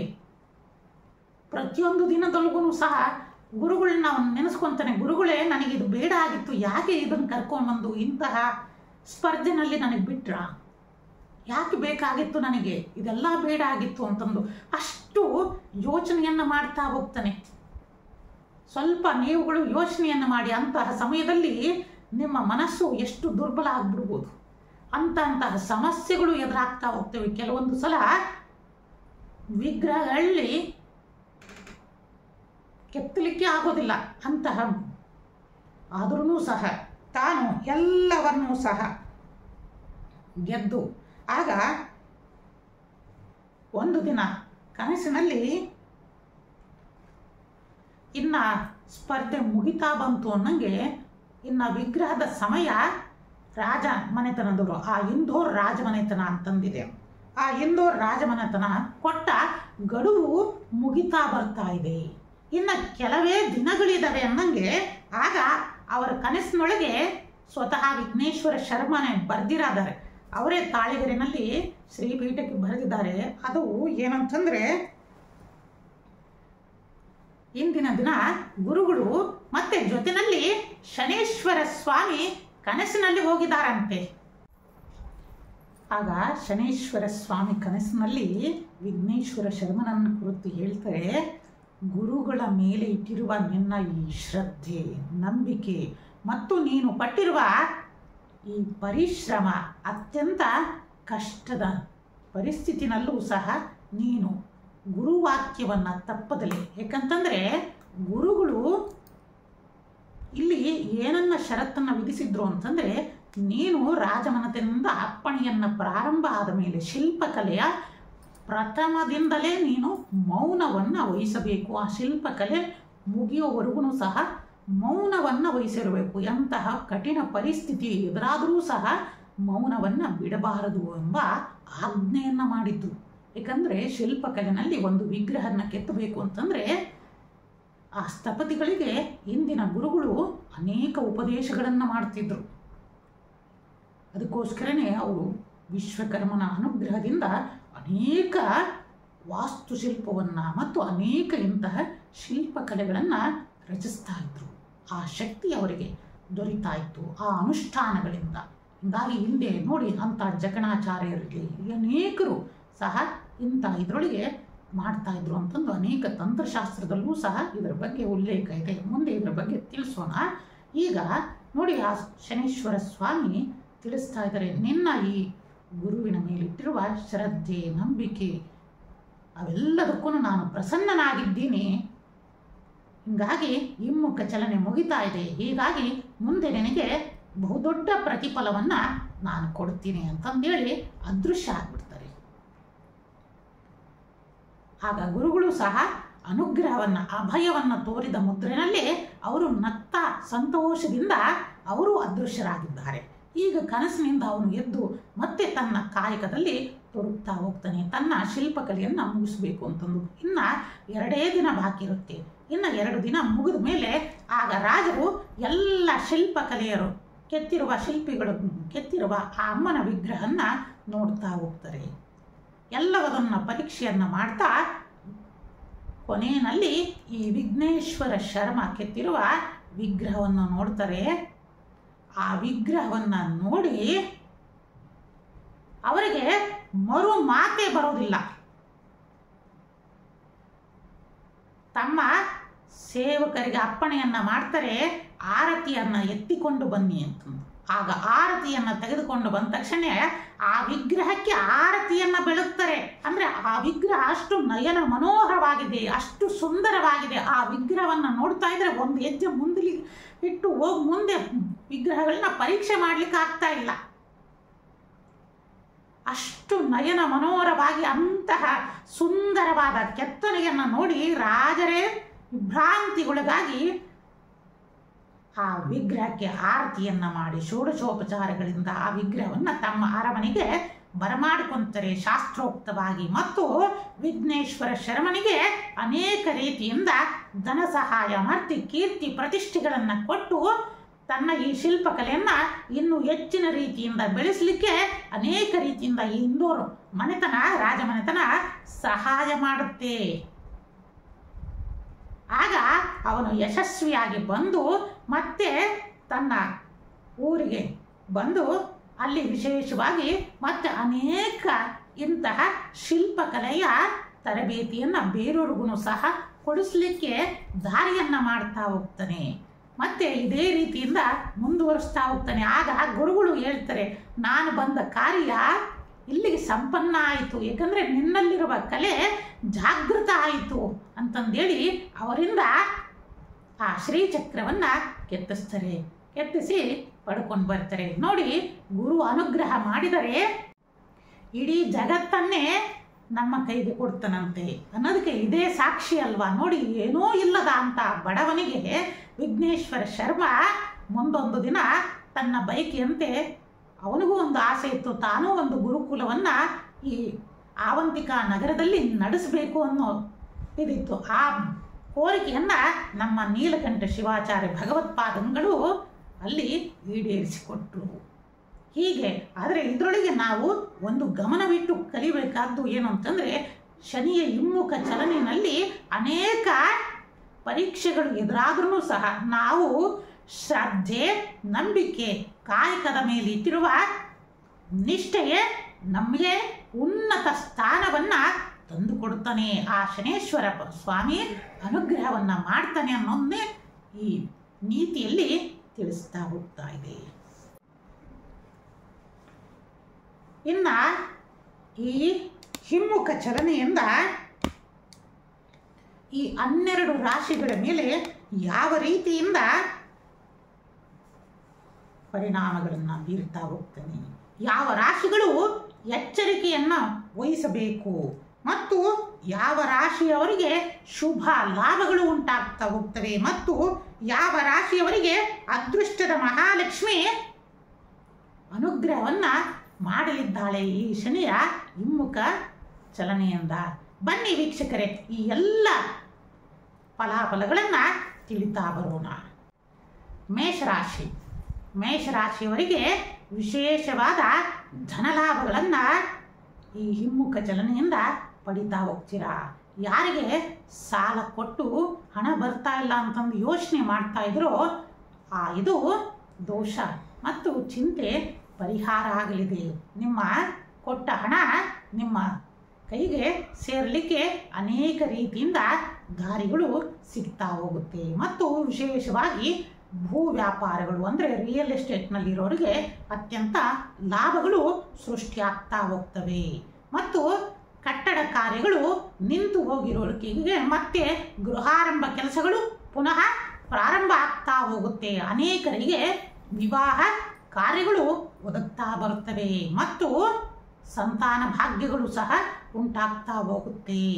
ಆದರೆ ಉದ್ಯೋಗದಲ್ಲಿರೋರು ಎಚ್ಚರಿಕೆಯನ್ನು ವಹಿಸಬೇಕು ಈ ಮೇಷರಾಶಿಯವರು. ಏಕೆಂದರೆ ಅನೇಕ ರೀತಿಯಿಂದ ಉದ್ಯೋಗದಲ್ಲಿ ಕಿರಿಕಿರಿಗಳು ಉಂಟಾಗ್ತಾ ಹೋಗುತ್ತೆ. ಕೆಲವೊಂದು ಸಲ ಈ ಉದ್ಯೋಗವನ್ನೇ ತೊರೆದು ಬಿಡಬೇಕು ಅಂದರೆ ಕೆಲಸವನ್ನೇ ಬಿಡಬೇಕು ಅಂತ ಪರಿಸ್ಥಿತಿಗಳು ಸಹ ಉಂಟಾಗ್ತಾ ಹೋಗುತ್ತೆ ಮತ್ತು ಅನೇಕ ರೀತಿಯಿಂದ ವ್ಯಕ್ತಿಯ ಹೆಸರಿಗೆ ಕಳಂಕಗಳು ಸಹ ಈ ಉದ್ಯೋಗದಲ್ಲಿ ಬರುವಂತಹ ಸಾಧ್ಯತೆಗಳು ಹೆಚ್ಚಾಗ್ತಾ ಹೋಗುತ್ತೆ ಮತ್ತು ಅನೇಕ ವಿದ್ಯಾರ್ಥಿಗಳು ಮತ್ತು ಯುವಕರು ಸರ್ಕಾರಿ ಉದ್ಯೋಗಕ್ಕೆ ಪ್ರಯತ್ನ ಪಡ್ತಾ ಇರ್ತೀರಾ. ಆದರೆ ಎಷ್ಟೋ ಪಟ್ಟರೂ ಸಹ ಕೆಲಸಕ್ಕೆ ವಿಳಂಬನೆ ಆಗ್ತಾ ಇದೆ. ಪರೀಕ್ಷೆಯಲ್ಲಿ ಜಯ ಸಾಧಿಸುವ ಕಾಲ ಸಮೀಪ ಆಗ್ತಾ ಇದೆ ಮತ್ತು ದೂರದ ಪ್ರಯಾಣಗಳು ಮತ್ತು ಮನೆಯಲ್ಲಿ ಶುಭ ಕಾರ್ಯಗಳು ಸಹ ನಡೀತಾ ಹೋಗ್ತೀರಾ ಮತ್ತು ಅನೇಕರಿಗೆ ಸಮುದ್ರಯಾನವನ್ನು ಮಾಡಬೇಕೆಂಬ ಆಸೆ ಇರುತ್ತೆ ಮೇಷರಾಶಿಯವರಿಗೆ. ಇದು ಈ ವರ್ಷ ಕೈಗೂಡಿ ಬರಲಿದೆ ಮತ್ತು ಬಂಧು ಮಿತ್ರರ ಆಗಮನಗಳು ಉಂಟಾಗ್ತಾ ಹೋಗುತ್ತೆ. ಆದಷ್ಟು ಹಣದ ಕಾಸಿನ ವ್ಯವಹಾರದಲ್ಲಿ ಎಚ್ಚರಿಕೆಯನ್ನ ಮೇಷರಾಶಿಯವರು ವಹಿಸಬೇಕು ಮತ್ತು ಮೂಳೆ ಮತ್ತು ನರಕ್ಕೆ ಸಂಬಂಧಪಟ್ಟ ಕಾಯಿಲೆಯಿಂದ ಆದಷ್ಟು ಜಾಗೃತಿಯನ್ನು ವಹಿಸಬೇಕು ಮತ್ತು ಮೇಷರಾಶಿಯವರಿಗೆ ಶ್ರೀಪೀಠದಿಂದ ಒಂದು ಸಂದೇಶ ಏನಂತಂದರೆ ನೀವುಗಳು ಸಹ ಮೇಷರಾಶಿನೇ ಧೈರ್ಯದ ಸ್ವರೂಪ, ಅದರೊಳಗೂ ಶ್ರದ್ಧೆ ಮತ್ತು ಶಿಸ್ತಿಗೆ ಹೇಳಿದ ಹೆಸರೇ ಮೇಷರಾಶಿ. ಇಂತಹ ಮೇಷರಾಶಿಯವರು ಸದಾ ಇಷ್ಟಕಾಮೇಶ್ವರಿಯ ಧ್ಯಾನವನ್ನು ಮಾಡೋದು, ಇಷ್ಟಕಾಮೇಶ್ವರಿಗೆ ವಸ್ತ್ರದಾನವನ್ನು ಮಾಡುವುದರಿಂದ ಈ ಹಿಮ್ಮುಖ ಚಲನೆಯಲ್ಲಿ ಉಂಟಾಗುವಂತಹ ಅನೇಕ ದೋಷಗಳಿಂದ ಪಾರಾಗ್ತಾ ಹೋಗ್ತೀರಾ. ಸಾಧ್ಯವಾದಷ್ಟು ಪ್ರತಿದಿನವೂ ಸಹ ಇಷ್ಟಕಾಮೇಶ್ವರಿಯ ಧ್ಯಾನ ಜಪತಪಾದಿಗಳನ್ನು ಮಾಡುವುದರಿಂದ ಬರುವ ಎಲ್ಲ ಅಪಾಯಗಳಿಂದ ನೀವುಗಳು ಪಾರಾಗಬಹುದು. ವೃಷಭ ರಾಶಿ. ವೃಷಭ ರಾಶಿಯವರಿಗೆ ವಿಶೇಷವಾದ ಧನಲಾಭಗಳನ್ನು ಕೊಡ್ತಾ ಹೋಗ್ತಾನೆ. ಯಾರು ಹೂಡಿಕೆಯಲ್ಲಿ ಶೇರ್ ಮಾರ್ಕೆಟ್ ಇರಲಿ ಯಾವುದೇ ಇದರೊಳಗೆ ಹೂಡಿಕೆಯನ್ನು ಮಾಡಿದರೆ ಈ ಸಮಯದಲ್ಲಿ ಮಾತ್ರ ವಿಶೇಷವಾದ ಲಾಭವನ್ನು ಕೊಡ್ತಾ ಹೋಗ್ತಾನೆ ಮತ್ತು ಬಹುದಿನದಿಂದ ಕಳೆದು ಹೋದ ಯಾವುದೇ ವಸ್ತುಗಳನ್ನು ಮತ್ತೆ ಹುಡುಕಲಿಕ್ಕೆ ಸಹಾಯವನ್ನು ಮಾಡ್ತಾನೆ ಮತ್ತು ಕೊಟ್ಟ ಹಣವು ತಿರುಗಿ ಬರಲಿಕ್ಕೆ ಪ್ರಾರಂಭ ಆಗ್ತಾ ಹೋಗುತ್ತೆ ವೃಷಭ ರಾಶಿಯವರಿಗೆ ಮತ್ತು ವಿಶೇಷವಾದ ಗೃಹ ಕಾರ್ಯಗಳ ಆರಂಭ ಉಂಟಾಗ್ತಾ ಹೋಗುತ್ತೆ. ಆದರೆ ಬರೋ ಈ ಸೆಪ್ಟೆಂಬರ್ ನಂತರ ವೃಷಭ ರಾಶಿಯವರು ತುಂಬ ಎಚ್ಚರಿಕೆಯನ್ನು ವಹಿಸಬೇಕು. ಸಂಚಾರದಲ್ಲಿರಲಿ ಮತ್ತು ಆರೋಗ್ಯ ಸಮಸ್ಯೆನಲ್ಲಿ, ಅದರೊಳಗೂ ಹೃದಯ ಮತ್ತು ಕರುಳಿಗೆ ಸಂಬಂಧಪಟ್ಟ ಅನೇಕ ರೀತಿಯ ರೋಗಗಳು ಈ ವೃಷಭ ರಾಶಿಯವರಿಗೆ ಬಾಧಿಸಬಹುದು. ಆದಷ್ಟು ವೃಷಭ ರಾಶಿಯವರು ಎಚ್ಚೆತ್ತುಕೊಂಡು ಆರೋಗ್ಯದ ಕಡೆ ವಿಶೇಷವಾದ ಯೋಗ ಸಾಧನೆಗಳನ್ನು ಮಾಡೋದು, ಸೂರ್ಯ ನಮಸ್ಕಾರಾದಿಗಳನ್ನು ಮಾಡೋದರಿಂದ ಆದಷ್ಟು ಪ್ರಕೃತಿಯ ಜೊತೆಗೆ ಕಾಲವನ್ನು ಕಳೀತಾ ಬನ್ನಿ. ಮಾನಸಿಕ ಖಿನ್ನತೆಯಿಂದ ದೂರ ಆಗಲಿಕ್ಕೆ ಪ್ರಯತ್ನವನ್ನು ಪಡಬೇಕು. ಯಾಕಂತಂದರೆ ಅನೇಕ ತೊಂದರೆ ತಾಪತ್ರಯಗಳೇ ನಿಮ್ಮನ್ನು ಹುಡುಕಿಕೊಂಡು ಬರ್ತಾ ಇದೆ. ಅನೇಕ ಜನರಿಂದ ನಂಬಿ ಮೋಸ ಹೋಗಿಬಿಟ್ಟಿದ್ದೀರ ಹಿಂದಿನಿಂದನೂ ಸಹ. ಆದಷ್ಟು ಈ ವೃಷಭ ರಾಶಿಯವರು ಎಚ್ಚರಿಕೆಯನ್ನು ವಹಿಸಬೇಕು. ತುಂಬ ನಷ್ಟಗಳನ್ನು ಹಣಕಾಸಿನ ವಿಚಾರದಲ್ಲಿ ನಷ್ಟವನ್ನು ಅನುಭವಿಸಿದಿರ. ಅನೇಕ ರೀತಿಯಿಂದ ಕಾನೂನಿನ ತೊಡಕುಗಳು, ಬ್ಯಾಂಕುಗಳಿಂದ ತೊಂದರೆಗಳನ್ನು ವೃಷಭ ರಾಶಿಯವರು ವಿಪರೀತವಾಗಿ ಅನುಭವಿಸಿದಿರ. ಆದಷ್ಟು ಈ ಎಲ್ಲ ಸಮಸ್ಯೆಗಳಿಗೂ ಸಹ ಈ ಸಮಯದಲ್ಲಿ ಪರಿಹಾರ ಸಿಗಲಿದೆ. ಈ ಪರಿಹಾರಕ್ಕೆ ಈ ಹಿಮ್ಮುಖ ಚಲನೆಯಲ್ಲಿ ವಿಶೇಷವಾಗಿ ಇಷ್ಟಕಾಮೇಶ್ವರಿಯ ನಾಮಾವಳಿಯನ್ನು ಪ್ರತಿದಿನವೂ ನಿಮ್ಮ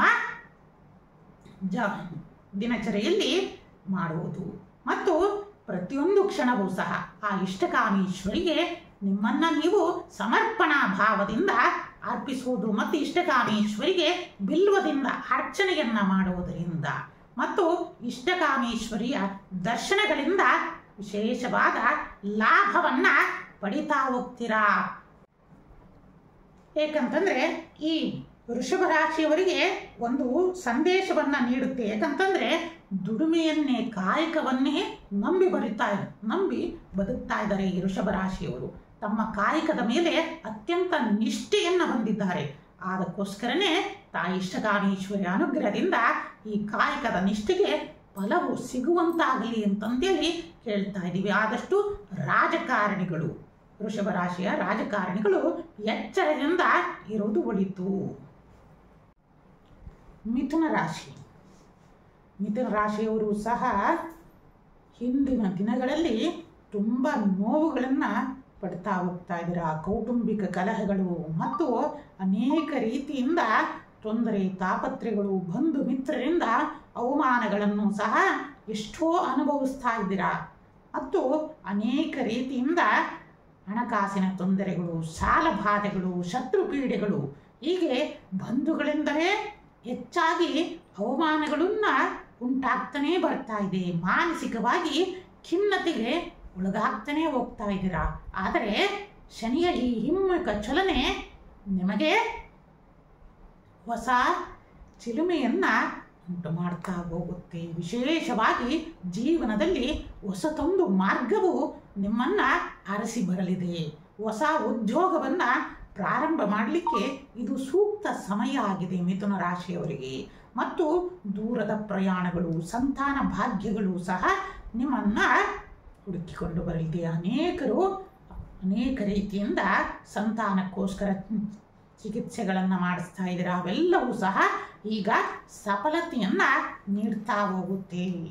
ಮತ್ತು ದಾಂಪತ್ಯದಲ್ಲಿ ಸುಖ ದಾಂಪತ್ಯಗಳು ಸಹ, ಸುಖ ಸಂಸಾರಗಳು ಸಹ ಏರ್ಪಡ್ತಾ ಹೋಗ್ತವೆ. ಕೌಟುಂಬಿಕ ಕಲಹಗಳು ದೂರ ಆಗ್ತಾ ಹೋಗ್ತವೆ. ಆದಷ್ಟು ಪ್ರತಿ ಮಂಗಳವಾರ ಸುಬ್ರಹ್ಮಣ್ಯ ಭುಜಂಗ ಸ್ತೋತ್ರವನ್ನು ಪಾರಾಯಣ ಮಾಡುತ್ತಾ ಬರಬೇಕು. ಮತ್ತು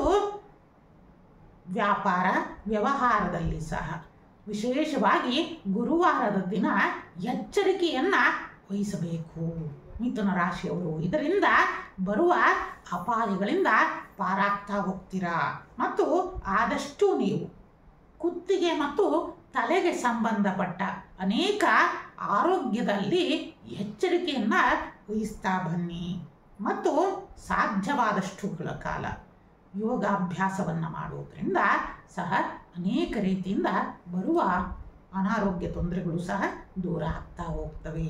ಆದಷ್ಟು ನೀವು ಈ ಹಿಮ್ಮುಖ ಚಲನೆಯಲ್ಲಿ ಇಷ್ಟಕಾಮೇಶ್ವರಿಯ ಯಾಗ ಯಜ್ಞಗಳನ್ನು ಮಾಡೋದು, ಇಷ್ಟಕಾಮೇಶ್ವರಿಯ ಸೇವೆಯನ್ನು ಮಾಡೋದು, ಇಷ್ಟಕಾಮೇಶ್ವರಿಗೆ ತುಳಸಿಯ ಅರ್ಪಣೆಯನ್ನು ಮಾಡೋದರಿಂದ ಬರುವ ಅಪಾಯಗಳಿಂದ ಪಾರಾಗ್ತಾ ಹೋಗ್ತೀರಾ ಅಂತಂದು ತಿಳಿಸ್ತಾ ಇದ್ದೀವಿ. ನಮಃ ಶಿವಾಯ. ಕರ್ಕರಾಶಿಯವರು, ಕರ್ಕರಾಶಿ ತುಂಬ ಹಿಂದೆ ಅಷ್ಟಮ ಶನಿಯಿಂದ ತುಂಬ ತೊಂದರೆಗಳನ್ನು ಅನುಭವಿಸಿ ಕೊಂಚ ವಿಶ್ರಾಮವನ್ನು ಪಡಿತಾ ಇದ್ದೀರಾ. ಹೀಗೆ ಅನೇಕ ಸಮಸ್ಯೆಯಿಂದ ಹೊರಗಡೆ ಬರಲಿಕ್ಕೆ ಪ್ರಾರಂಭ ಆಗ್ತಾ ಇದೆ. ಮತ್ತು ಈ ಶನಿಯ ಹಿಮ್ಮುಖ ಚಲನೆಯಿಂದ ಕರ್ಕ ರಾಶಿಯವರು ಏನಪ್ಪ ಮಾಡಬೇಕು ಅಂತಂದರೆ ವಿಶೇಷವಾದ ಎಚ್ಚರಿಕೆಯನ್ನು ವಹಿಸಬೇಕು. ವಿಶೇಷವಾದ ಹಣಕಾಸಿನ ವ್ಯವಹಾರ ವ್ಯಾಪಾರಗಳಲ್ಲಿ ಎಚ್ಚರಿಕೆಯನ್ನು ಈ ಕರ್ಕ ರಾಶಿಯವರು ವಹಿಸುವುದರಿಂದ ಬರುವ ಅಪಾಯಗಳಿಂದ ಪಾರಾಗಬಹುದು. ಕಾರಣ ಅನೇಕ ಬಂಧು ಮಿತ್ರರಿಂದನೇ ನಿಮಗೆ ಮೋಸವಾಗುವಂತಹ ಸಂದರ್ಭಗಳು ಎದುರಾಗ್ತಾ ಹೋಗ್ತವೆ. ಮತ್ತು ಅದರೊಳಗೂ ಆರೋಗ್ಯ ಬಾಧೆಗಳು, ಹೊಟ್ಟೆಗೆ ಮತ್ತು ಹೃದಯಕ್ಕೆ ಸಂಬಂಧಪಟ್ಟ ಅನೇಕ ಕಾಯಿಲೆಗಳು ಸಹ ಈ ಶನಿಯ ಹಿಮ್ಮುಖ ಚಲನೆಯಲ್ಲಿ ಅತ್ಯಂತ ಘೋರವಾಗಿ ಕಾಣಬಹುದು. ಆದಷ್ಟು ಕರ್ಕ ರಾಶಿಯವರು ತುಂಬ ಎಚ್ಚರಿಕೆಯಲ್ಲಿ ಮುಂದುವರಿತಾ ಹೋಗಬೇಕು. ಮತ್ತು ತಾವು ಏನಾದ್ರೂ ಷೇರು ಮಾರುಕಟ್ಟೆನಲ್ಲಿ ಮತ್ತು ಬೇರೆ ಇದರೊಳಗೆ ಹೂಡಿಕೆಯನ್ನು ಮಾಡಿದ್ದರೆ ಹಿಂದೆ ಅದನ್ನು ವಾಪಸ್ ತೆಗೆದುಕೊಳ್ಳುವುದು ತುಂಬ ಉತ್ತಮ. ಏಕೆಂದರೆ ಮುಂದೆ ಈ ಹಿಮ್ಮುಖ ಚಲನೆಯಲ್ಲಿ ಕರ್ಕ ರಾಶಿಯವರು ತುಂಬ ನಷ್ಟವನ್ನು ಈ ಹೂಡಿಕೆಯ ವಿಚಾರದಲ್ಲಿ ಅನುಭವಿಸಬಹುದು. ಆದ್ದರಿಂದ ಆದಷ್ಟು ನೀವು ಈ ಹಣಕಾಸಿನ ಮತ್ತು ಹೂಡಿಕೆ ವಿಚಾರದಲ್ಲಿ ತುಂಬ ಜಾಗೃತಿಯಾಗಿ ಮುಂದುವರಿಯಬೇಕು. ಆದಷ್ಟು ತೀರ್ಥಕ್ಷೇತ್ರಗಳ ದರ್ಶನ ಮತ್ತು ಪುಣ್ಯಕ್ಷೇತ್ರಗಳ ದರ್ಶನದಿಂದ ಈ ಬರುವ ಅಪಾಯಗಳಿಂದ ಪಾರಾಗ್ತಾ ಹೋಗ್ತೀರಾ. ಮಾನಸಿಕವಾಗಿ ನೆಮ್ಮದಿಯನ್ನು ಪಡಿತಾ ಹೋಗ್ತೀರಾ. ಮತ್ತು ಮಾನಸಿಕ ಖಿನ್ನತೆಗಳು, ಮಾನಸಿಕವಾಗಿ ಅನೇಕ ನಿಮ್ಮ ಹಿಂದಿನ ಎಷ್ಟೋ ಉಪಕಾರಗಳನ್ನು ಸಹ ಮಾಡಿದ್ರೂ ಅವರು ಆ ಉಪಕಾರಗಳನ್ನು ಸ್ಮರಿಸದಲೇ ನಿಮ್ಮ ಮೇಲೆ ಅಪಕಾರವನ್ನು ಸಹ ಮಾಡುವಂತಹ ಸಮಯ ಉಂಟಾಗಿದೆ. ಆದಷ್ಟು ಪ್ರತಿ ಮಂಗಳವಾರ ಶಿವನ ಆರಾಧನೆಯನ್ನು ಮಾಡುವುದು, ಶಿವನ ದೇವಾಲಯ ದರ್ಶನವನ್ನು ಮಾಡುವುದರಿಂದ ಮತ್ತು ಗುರುಗಳ ಅನುಗ್ರಹ ಮತ್ತು ಇಷ್ಟಕಾಮೇಶ್ವರಿಗೆ ಗಂಧವನ್ನು ಸಮರ್ಪಣೆಯನ್ನು ಮಾಡುವುದರಿಂದ ಎಲ್ಲ ಇಷ್ಟಾರ್ಥಗಳು ಸಹ ನೆರವೇರುತ್ತಾ ಹೋಗ್ತವೆ. ನೀವು ಅಂದುಕೊಂಡಿರುವ ಎಲ್ಲ ಕಾರ್ಯಗಳು ಸಹ ಶೀಘ್ರವಾಗಿ ಸಿದ್ಧಿಸಲಿ ಅಂತಂದೇಳಿ ನಿಮಗೆ ಶುಭಾಶೀರ್ವಾದವನ್ನು ಮಾಡ್ತಾ ಇದ್ದೀವಿ. ಸಿಂಹರಾಶಿಯವರಿಗೆ ಅಷ್ಟಮ ಶನಿಯ ಬಾಧೆ ಇದ್ರೂ ಸಹ ಈ ಶನಿಯ ಹಿಮ್ಮುಖ ಚಲನೆಯಿಂದ ಸ್ವಲ್ಪ ನೆಮ್ಮದಿಯ ಕಾಲ ನಿಮ್ಮದಾಗಲಿದೆ. ಅನೇಕ ರೀತಿಯಿಂದ ಸಾಲ ಬಾಧೆಗಳು, ಹಣಕಾಸಿನ ಒತ್ತಡಗಳು ಸಹ ನಿಮ್ಮನ್ನು ಎಷ್ಟೋ ಬಾಧಿಸ್ತಾ ಇತ್ತು. ಅನೇಕ ಕಾನೂನಿನ ತೊಂದರೆಗಳು, ಕೋರ್ಟು ಕಚೇರಿಗಳ ಕೆಲಸಗಳಲ್ಲಿ ವಿಳಂಬಗಳು ಸಹ ಅತ್ಯಂತ ಕಾಡ್ತಾನೇ ಇತ್ತು. ಎಷ್ಟೇ ನೀವು ಪ್ರಯತ್ನವನ್ನು ಪಟ್ಟರೂ ಸಹ ಕೆಲಸ ಮುಂದೂಡ್ತಾ ಹೋಗ್ತಾ ಇತ್ತು. ಇದರಿಂದ ಮಾನಸಿಕ ಖಿನ್ನತೆಗೆ ಒಳಗಾಗ್ತಾ ಹೋಗ್ತಾ ಇದ್ದಾರೆ. ಆದರೆ ಈ ಬರೋ 13ನೇ ತಾರೀಕಿನಿಂದನೇ ಸಹ ಎಲ್ಲ ಕಾರ್ಯಗಳು ಸಹ ಶೀಘ್ರವಾಗಿ ನಡೆಯಲಿಕ್ಕೆ ಪ್ರಾರಂಭ ಆಗ್ತಾ ಹೋಗ್ತವೆ. ಮತ್ತು ಕುಟುಂಬದಲ್ಲಿ ನೆಮ್ಮದಿಯ ವಾತಾವರಣ ಉಂಟಾಗ್ತಾ ಹೋಗುತ್ತೆ. ಮತ್ತು ಕೆಲವೊಂದು ಸಲ ನೀವು ಮೌನವನ್ನು ವಹಿಸುವುದು ಸೂಕ್ತ. ಇಲ್ಲ ಅಂತಂದರೆ ತಂದೆ ಮಗನ ನಡುವೆ ಜಗಳಗಳು ನಡೆಯೋದು, ಇಲ್ಲ ಅಂತಂದರೆ ಮಕ್ಕಳ ನಡುವೆ ಯುದ್ಧಗಳೇ ನಡೆಯುವಂಥ ಸಾಧ್ಯತೆಗಳು ಮನೆಯಲ್ಲಿ ಉಂಟಾಗ್ತಾ ಹೋಗ್ತವೆ. ಆದ್ದರಿಂದ ಆದಷ್ಟು ಮೌನಕ್ಕೆ ಶರಣಾಗೋದ್ರಿಂದ ಬರುವ ಅಪಾಯಗಳಿಂದ ಪಾರಾಗಬಹುದು. ಮತ್ತು ವಿಶೇಷವಾಗಿ ನಿಮಗೆ ದೂರದ ಆಗಮನದಿಂದ ಬಹು ಲಾಭಗಳು ಸಹ ಉಂಟಾಗ್ತಾ ಬರ್ತವೆ. ಮತ್ತು ಬಂಧು ಮಿತ್ರರಿಂದ ಸಹಾಯಗಳು ದೊರೀತಾ ಹೋಗ್ತವೆ. ಮತ್ತು ಭೂಮಿಯ ಲಾಭದಿಂದ ವಿಶೇಷವಾದ ಲಾಭ ಮತ್ತು ಕೀರ್ತಿ ಪ್ರತಿಷ್ಠೆಗಳು ಸಹ ನಿಮ್ಮನ್ನು ಹುಡುಕಿಕೊಂಡು ಬರ್ತಾ ಹೋಗ್ತವೆ. ಮತ್ತು ವಿದೇಶ ಪ್ರವಾಸದಿಂದ ಅನೇಕವಾದ ಲಾಭಗಳನ್ನು ಸಹ ನೀವು ಪಡೆಯಬಹುದಾಗಿದೆ. ಮತ್ತು ಅನಿರೀಕ್ಷಿತವಾದ ಧನಲಾಭಗಳನ್ನು ಸಹ ನೀವು ಈ ಶನಿಯ ಹಿಮ್ಮುಖ ಚಲನೆಯಲ್ಲಿ ಕಾಣ್ತಾ ಹೋಗ್ತೀರಾ. ಈ ಶನಿಯ ಹಿಮ್ಮುಖ ಚಲನೆ ಒಟ್ಟಿನಲ್ಲಿ ಸಿಂಹರಾಶಿಯವರಿಗೆ ಲಾಭವನ್ನೇ ತರ್ತಾ ಇದೆ. ಆದಷ್ಟು ನೀವು ಜಾಗೃತಿಯನ್ನು ಆರೋಗ್ಯದಲ್ಲಿ ವಹಿಸುವುದು ಸೂಕ್ತ. ಏಕೆಂತಂದರೆ ಅನೇಕ ರೀತಿಯಿಂದ ಗ್ಯಾಸ್ಟ್ರಿಕ್ಕಿನ ತೊಂದರೆಗಳು ಸಹ ಹೆಚ್ಚಾಗಿ ಉಂಟಾಗುವಂತಹ ಗ್ರಹಗತಿಗಳ ಆಧಾರದಿಂದ ಕಾಣ್ತಾ ಇರೋದ್ರಿಂದ ತಾವುಗಳು ಸಹ ಆರೋಗ್ಯದಲ್ಲಿ ಎಚ್ಚರಿಕೆಯನ್ನ ವಹಿಸುವುದು ಸೂಕ್ತ. ಗುರುಗಳ ಸಲಹೆಯಂತೆ ಇಷ್ಟಕಾಮೇಶ್ವರಿಗೆ ವಸ್ತ್ರವನ್ನ ತಾವುಗಳು ಸಹ ದಾನವನ್ನ ಮಾಡುವುದರಿಂದ ಇಷ್ಟಕಾಮೇಶ್ವರಿಯ ಅನುಗ್ರಹದಿಂದ ಸಕಲ ಕಾರ್ಯಗಳು ಸಿದ್ಧಿಸಲಿ. ಕನ್ಯಾ ರಾಶಿ. ಕನ್ಯಾ ರಾಶಿಯವರಿಗೆ ವಿಶೇಷವಾದ ಧನಲಾಭಗಳನ್ನು ಶನಿಯ ಹಿಮ್ಮುಖ ಚಲನೆಯಿಂದ ಉಂಟಾಗ್ತಾ ಹೋಗುತ್ತೆ. ಯಾರಿಗೆ ಮದುವೆ ಕೆಲಸ ಕಾರ್ಯದಲ್ಲಿ ವಿಳಂಬ ಆಗ್ತಾ ಇತ್ತೋ ಆ ದೋಷಗಳು ಮತ್ತು ವಿಘ್ನ ಬಾಧೆಗಳೆಲ್ಲ ಕಳೆದು ಹೋಗ್ತಾ ಇದ್ದಾವೆ.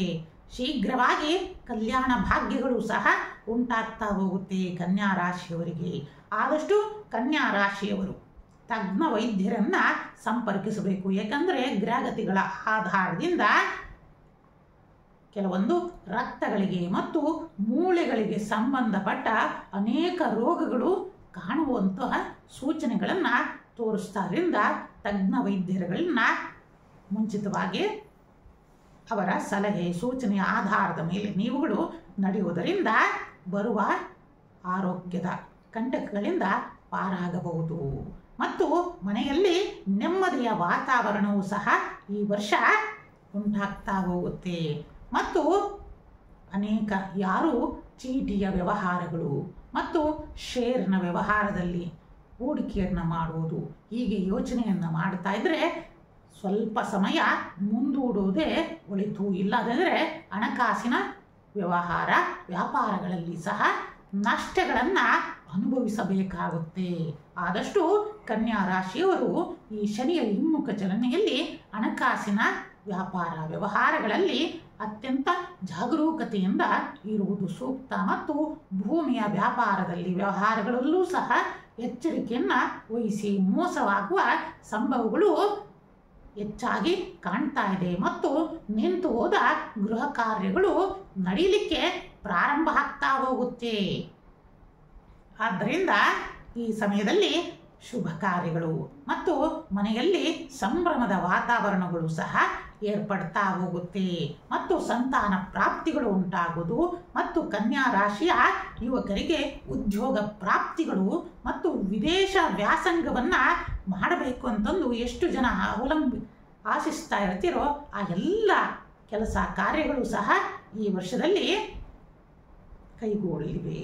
ಆದಷ್ಟು ಕನ್ಯಾ ರಾಶಿಯವರು ಶ್ರೀ ಸೂಕ್ತದಿಂದ ಇಷ್ಟಕಾಮೇಶ್ವರಿಯ ಆರಾಧನೆಯನ್ನು ಮಾಡುವುದರಿಂದ ಸಕಲ ಕಾರ್ಯದಲ್ಲೂ ಸಹ ಜಯವನ್ನು ಪಡಿತೀರಾ ಅಂತಂದು ಶುಭಾಶೀರ್ವಾದವನ್ನು ನೀಡ್ತಾ ಇದ್ದೀವಿ.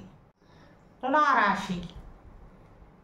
ತುಲಾರಾಶಿಯವರು ಸಹ ಶನಿಯ ಹಿಮ್ಮುಖ ಚಲನೆಯಲ್ಲಿ ತುಂಬ ಎಚ್ಚರಿಕೆಯ ಹೆಜ್ಜೆಯನ್ನು ಇಡುವುದು ಒಳಿತು. ಯಾವುದೇ ರಾಜಕೀಯ ವ್ಯಕ್ತಿಗಳಿರಲಿ ಮತ್ತು ಧಾರ್ಮಿಕ ವ್ಯಕ್ತಿಗಳಿರಲಿ ತಮ್ಮ ಸಮಾಜದಲ್ಲಿ ನಿಮ್ಮ ಹೆಜ್ಜೆ ಅತ್ಯಂತ ಸೂಕ್ಷ್ಮವಾಗಿ ಇಡುವುದು ಒಳಿತು. ಕಾರಣ ಶನಿಯ ಹಿಮ್ಮುಖ ಚಲನೆಯಲ್ಲಿ ಅನೇಕ ನೀವು ಏನೇ ಒಂದು ಮಾಡಿದ್ರೂ ಸಹ ಅದು ನಿಮಗೆ ಅನಾನುಕೂಲವಾಗಿ ಕಾಡ್ತಾ ಇರೋದ್ರಿಂದ ಆದ್ದರಿಂದ ಪ್ರತಿಯೊಂದು ಹೆಜ್ಜೆನೂ ಸಹ ನೀವು ಗಮನವಿಟ್ಟು ನಡೆಯುವುದು ಒಳಿತು. ಏಕೆಂದರೆ ರಾಜಕಾರಣಿಗಳಿರಲಿ ಧಾರ್ಮಿಕ ವ್ಯಕ್ತಿಗಳಿರಲಿ ಆದರ್ಶವರ್ಷರಾಗಿರ್ತೀರ.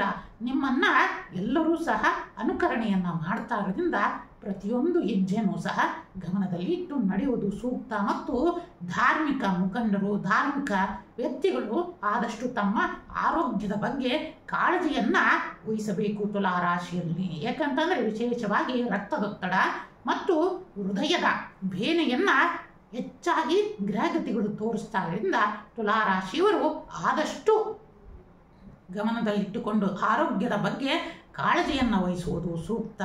ಮಾನಸಿಕ ಒತ್ತಡಗಳಿಂದ ದೂರವಿದ್ದು ಆರಾಮಾಗಿ ನಿದ್ರೆಯನ್ನು ಮಾಡುವುದರಿಂದ ಬರುವ ಅಪಾಯಗಳಿಂದ ಪಾರಾಗಬಹುದು. ಸ್ವಲ್ಪ ದೇಹಕ್ಕೆ ಆಯಾಸವನ್ನು ನೀಡದಲೇ ಸ್ವಲ್ಪ ನಿದ್ರಾ ಯೋಗವನ್ನು ಮಾಡೋದರಿಂದ ಬರುವ ಅಪಾಯಗಳಿಂದ ಪಾರಾಗ್ತಾ ಬರ್ತೀರಾ. ಇನ್ನು ಮನೆಯಲ್ಲಿ ನೆಮ್ಮದಿಯ ವಾತಾವರಣಗಳು ಸಹ ಉಂಟಾಗ್ತಾ ಹೋಗುತ್ತೆ. ಆದರೆ ಕುಟುಂಬದಲ್ಲಿ ಅನಾರೋಗ್ಯ ಬಾಧೆಗಳು ಹೆಚ್ಚಾಗಿ ಪೀಡಿಸ್ತಿ ಅಂತಂದು ಗ್ರಹಗತಿಗಳ ಆಧಾರದಿಂದ ತಿಳಿಸ್ತಾರಿಂದ ಮನೆಯ ಕುಟುಂಬದ ಎಲ್ಲ ಸದಸ್ಯರ ಆರೋಗ್ಯದ ಬಗ್ಗೆ ಕಾಳಜಿಯನ್ನು ವಹಿಸಿ ಆಹಾರವನ್ನು ಶುದ್ಧವಾಗಿ ಮತ್ತು ಸ್ವಚ್ಛತೆಯಿಂದ ತೆಗೆದುಕೊಳ್ಳುವುದರಿಂದ ಬರುವ ಅಪಾಯಗಳಿಂದ ಪಾರಾಗಬಹುದು ಮತ್ತು ಸಾಲಗಾರರ ಕಾಟ ಮತ್ತು ಹಣಕಾಸಿನ ಕೊರತೆಗಳು ಹೆಚ್ಚಾಗಿ ಕಾಡ್ತಾ ಹೋಗ್ತವೆ ಮತ್ತು ಹೆಸರಿಗೆ ಕಳಂಕವನ್ನು ತರುವಂತಹ ಭೀತಿಗಳು ಎದುರಾಗ್ತಾ ಹೋಗುತ್ತೆ. ಆದಷ್ಟು ಎಚ್ಚರಿಕೆಯನ್ನು ವಹಿಸಿ. ಭೂ ಲಾಭಗಳು ಸಹ ನಿಮಗೆ ತೋರಿಸ್ತಾದ್ರಿಂದ ಹೆಚ್ಚಾಗಿ ಭೂಮಿಯಿಂದ ಲಾಭಗಳು ಮತ್ತು ಅನೇಕ ವಿಶೇಷ ರೀತಿಯಿಂದ ಲಾಭಗಳು ಸಹ ನಿಮ್ಮನ್ನು ಹುಡುಕಿಕೊಂಡು ಬರಲಿವೆ. ಗುರುಗಳ ಆರಾಧನೆ ಮತ್ತು ವಿಶೇಷವಾಗಿ ಇಷ್ಟಕಾಮೇಶ್ವರಿಗೆ ತಾವುಗಳು ಸಹ ಚಂದನದ ಲೇಪವನ್ನು ಮಾಡೋದು, ಚಂದನ ಸಮರ್ಪಣೆಯನ್ನು ಮಾಡುವುದರಿಂದ ಇಷ್ಟಕಾಮೇಶ್ವರ ಅನುಗ್ರಹದಿಂದ ಸಕಲ ಕಾರ್ಯದಲ್ಲಿ ಜೀವನ ಪಡಿತಾ ಹೋಗ್ತೀರಾ. ವೃಶ್ಚಿಕ ರಾಶಿ. ವೃಶ್ಚಿಕ ರಾಶಿನೇ ಒಂದು ಯೋಧ ಅಂತಂದು ಶಾಸ್ತ್ರಗಳೇ ಹೇಳುತ್ತೆ. ವೃಶ್ಚಿಕ ರಾಶಿಯವರದು ಜೀವನವೇ ಒಂದು ಸಂಗ್ರಾಮ, ಅಂದರೆ ಯುದ್ಧದ ರೀತಿ ಅವರ ಜೀವನ ನಡೀತಾ ಹೋಗುತ್ತೆ ಅಂತಂದು ಹೇಳುತ್ತೆ. ಅನೇಕ ರೀತಿಯಿಂದ ತೊಂದರೆ ಕಷ್ಟಗಳನ್ನು ಅವರೇ ಸಹ ತಮ್ಮ ಹೆಗಲ ಮೇಲೆ ಹೊತ್ಕೊಳ್ತಾರೆ. ನಿಸ್ವಾರ್ಥದಿಂದ ಜೀವನವನ್ನು ಬೇರೆಯವರಿಗೋಸ್ಕರನೇ ಮುಡುಪಾಗಿಡ್ತಾರೆ. ಇಂತಹ ವೃಶ್ಚಿಕ ರಾಶಿಯವರು ಅನೇಕ ಸಮಸ್ಯೆಗಳ ಸರಮಾಲೆಯಿಂದ ಪಾರಾದೆ ಅನ್ನಷ್ಟೊಳಗೆ ಈ ಹಿಮ್ಮುಖ ಚಲನೆಯಿಂದ ಮತ್ತೆ ತಮ್ಮ ಜೀವನದಲ್ಲಿ ಎಚ್ಚರಿಕೆಯನ್ನು ಅವರು ಇರಬೇಕಾಗುತ್ತೆ. ಇಷ್ಟೂ ದಿನ ಅನೇಕ ಹಣಕಾಸಿನ ಅಡಚಣೆಗಳು, ಸಾಲಗಾರರ ಬಾಧೆಗಳಿಂದ ಅನೇಕ ಅವಮಾನ ಅಪಮಾನಗಳಿಂದ ಮಾನಸಿಕವಾಗಿ ಖಿನ್ನತೆಯಿಂದ ಅನುಭವಿಸಿದ್ದೀರಾ. ಇನ್ನು ಸರ್ಕಾರಿ ಉದ್ಯೋಗದಲ್ಲಿರೋರಂತರೂ ಅನೇಕ ರೀತಿಯಿಂದ ಉನ್ನತ ಅಧಿಕಾರಿಗಳಿಂದ ಮಾನಸಿಕವಾಗಿ ನೊಂದು ಬೆಂದು ಹೋಗ್ಬಿಟ್ಟಿದ್ದೀರಾ. ಇಂತಹ ಸಮಯದಲ್ಲಿ ಈ ಹಿಮ್ಮುಖ ಚಲನೆಯಲ್ಲೂ ಸಹ ತಾವುಗಳು ಅನೇಕ ರೀತಿಯಿಂದ ಎಚ್ಚರಿಕೆಯನ್ನು ವಹಿಸಬೇಕು.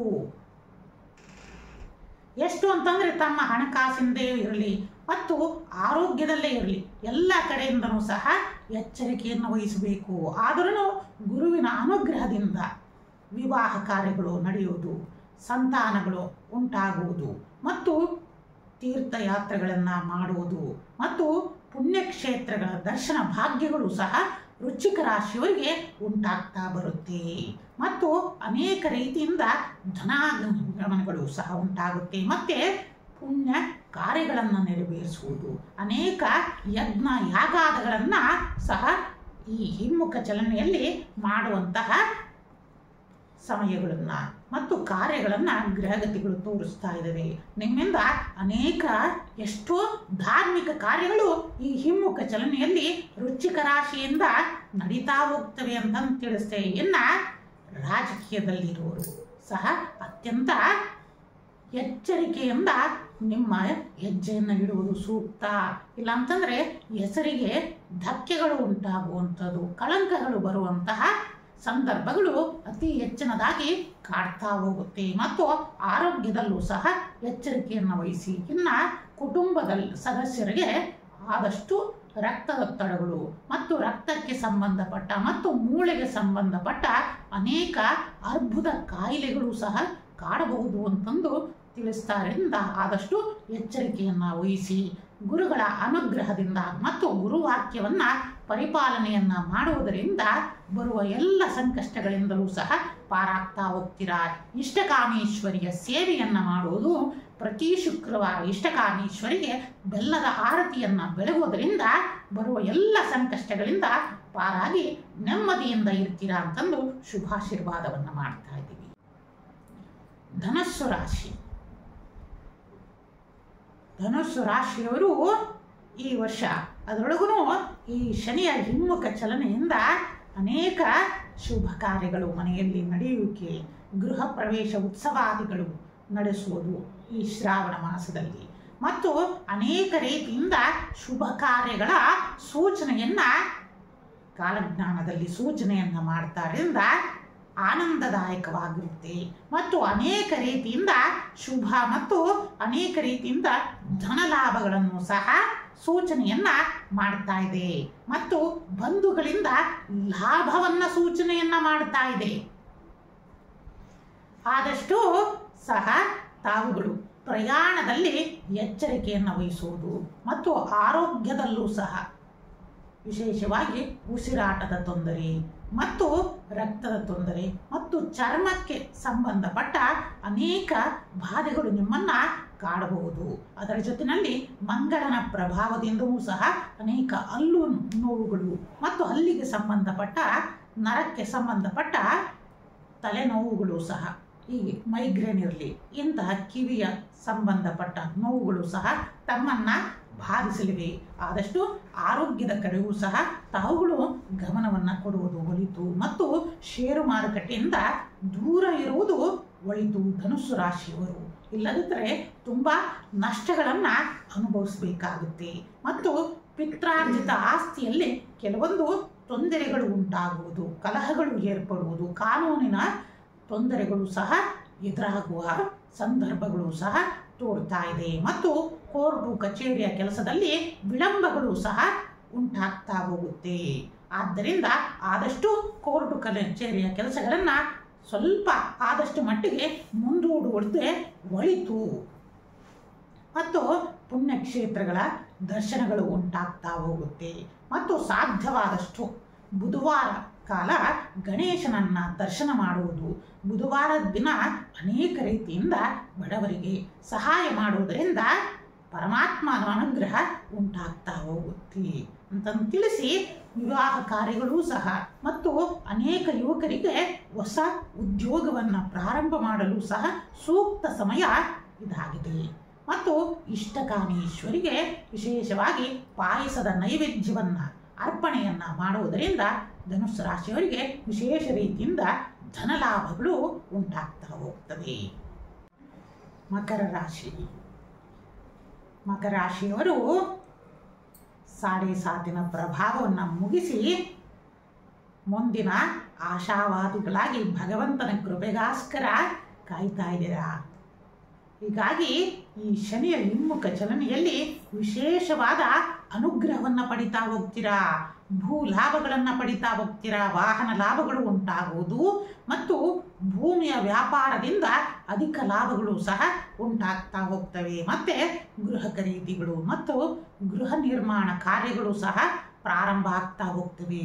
ಯಾರು ಶಾಲಾ ಮುಖ್ಯಸ್ಥರಾಗಿರ್ತೀರಾ ಮತ್ತು ಶಾಲೆಯಂತಹ ಶಿಕ್ಷಣ ಸಂಸ್ಥೆಗಳನ್ನು ನಡೆಸ್ತಾ ಹೋಗ್ತೀರಾ ಅಂಥವರು ವಿಶೇಷವಾಗಿ ಮಾರ್ಗಬಂಧು ಶಿವನ ಸ್ತೋತ್ರವನ್ನು ಪ್ರತಿ ಮಂಗಳವಾರ ಆರಾಧನೆಯನ್ನು ಮಾಡುವುದರಿಂದ ಶಿವನ ಅನುಗ್ರಹವನ್ನು ಸಹ ಪಡಿತಾ ಹೋಗ್ತೀರಾ.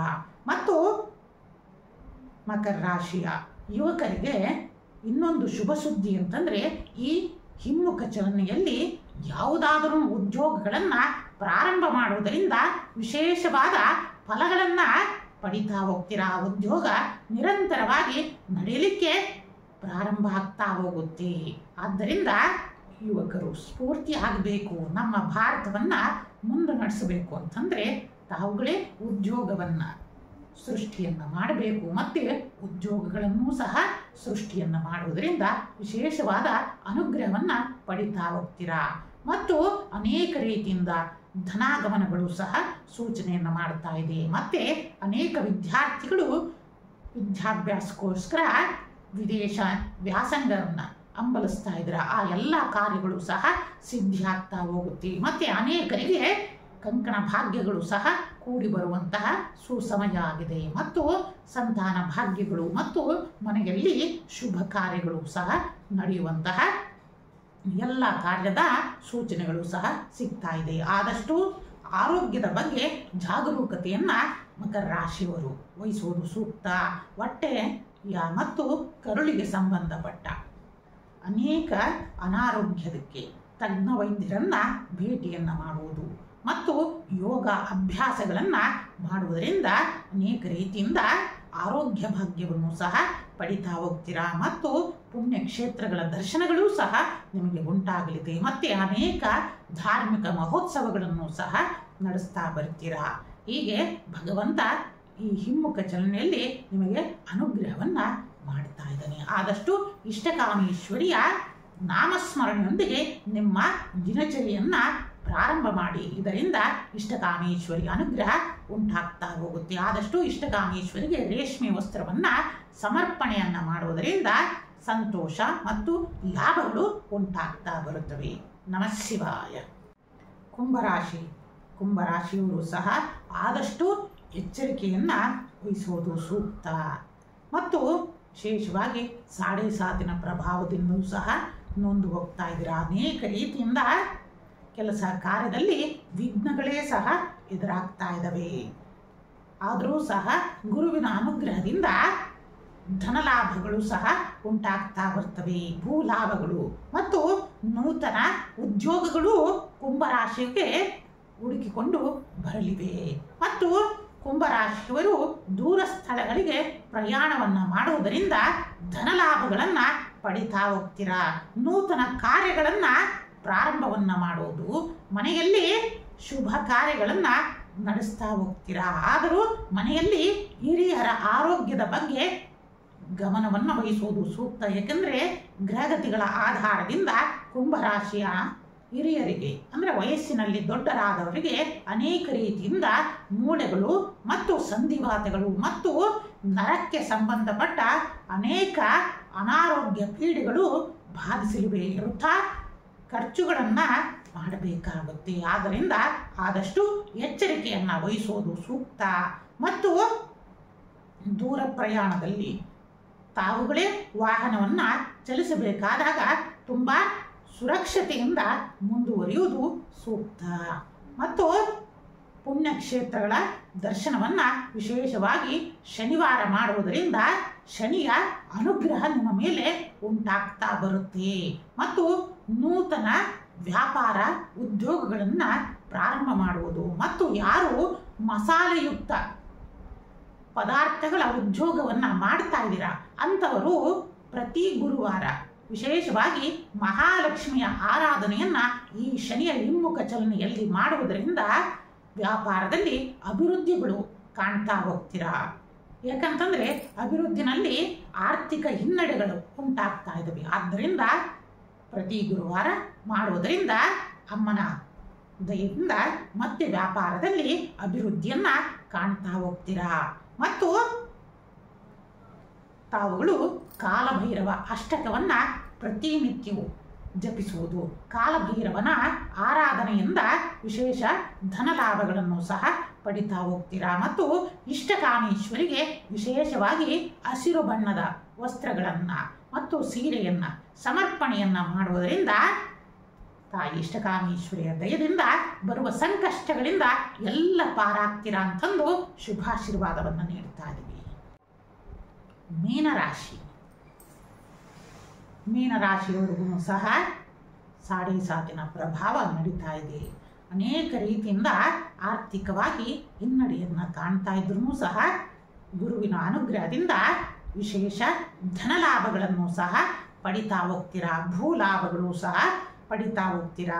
ಭೂ ವ್ಯಾಪಾರದಲ್ಲಿ ಯಾರು ಮೀನರಾಶಿ ಇರ್ತೀರಾ ಅಂಥವ್ರಿಗೂ ಸಹ ಧನಲಾಭಗಳು ಸಹ ಉಂಟಾಗ್ತಾ ಹೋಗುತ್ತೆ. ಮತ್ತು ವಾಹನ ಲಾಭಗಳು ಮತ್ತು ಪುಣ್ಯಕ್ಷೇತ್ರಗಳ ದರ್ಶನಗಳು ಮತ್ತು ವಿಶೇಷವಾಗಿ ಧಾರ್ಮಿಕ ಯಜ್ಞ ಮತ್ತು ಸಮಾರಂಭ ಉತ್ಸವದಂತಹ ಕಾರ್ಯಗಳನ್ನು ನೆರವೇರಿಸ್ತಾ ಹೋಗ್ತೀರಾ. ಮತ್ತು ವಿಶೇಷವಾಗಿ ಶ್ರೀ ಲಲಿತಾ ತ್ರಿಪುರ ಸುಂದರಿಯ ಆರಾಧನೆಯಿಂದ ಸಕಲ ನಿಮ್ಮ ಎಲ್ಲ ಸಂಕಲ್ಪಗಳನ್ನು ಸಹ ನೆರವೇರಿಸಿಕೊಳ್ಳಬಹುದಾಗಿದೆ ಈ ಸಮಯದಲ್ಲಿ.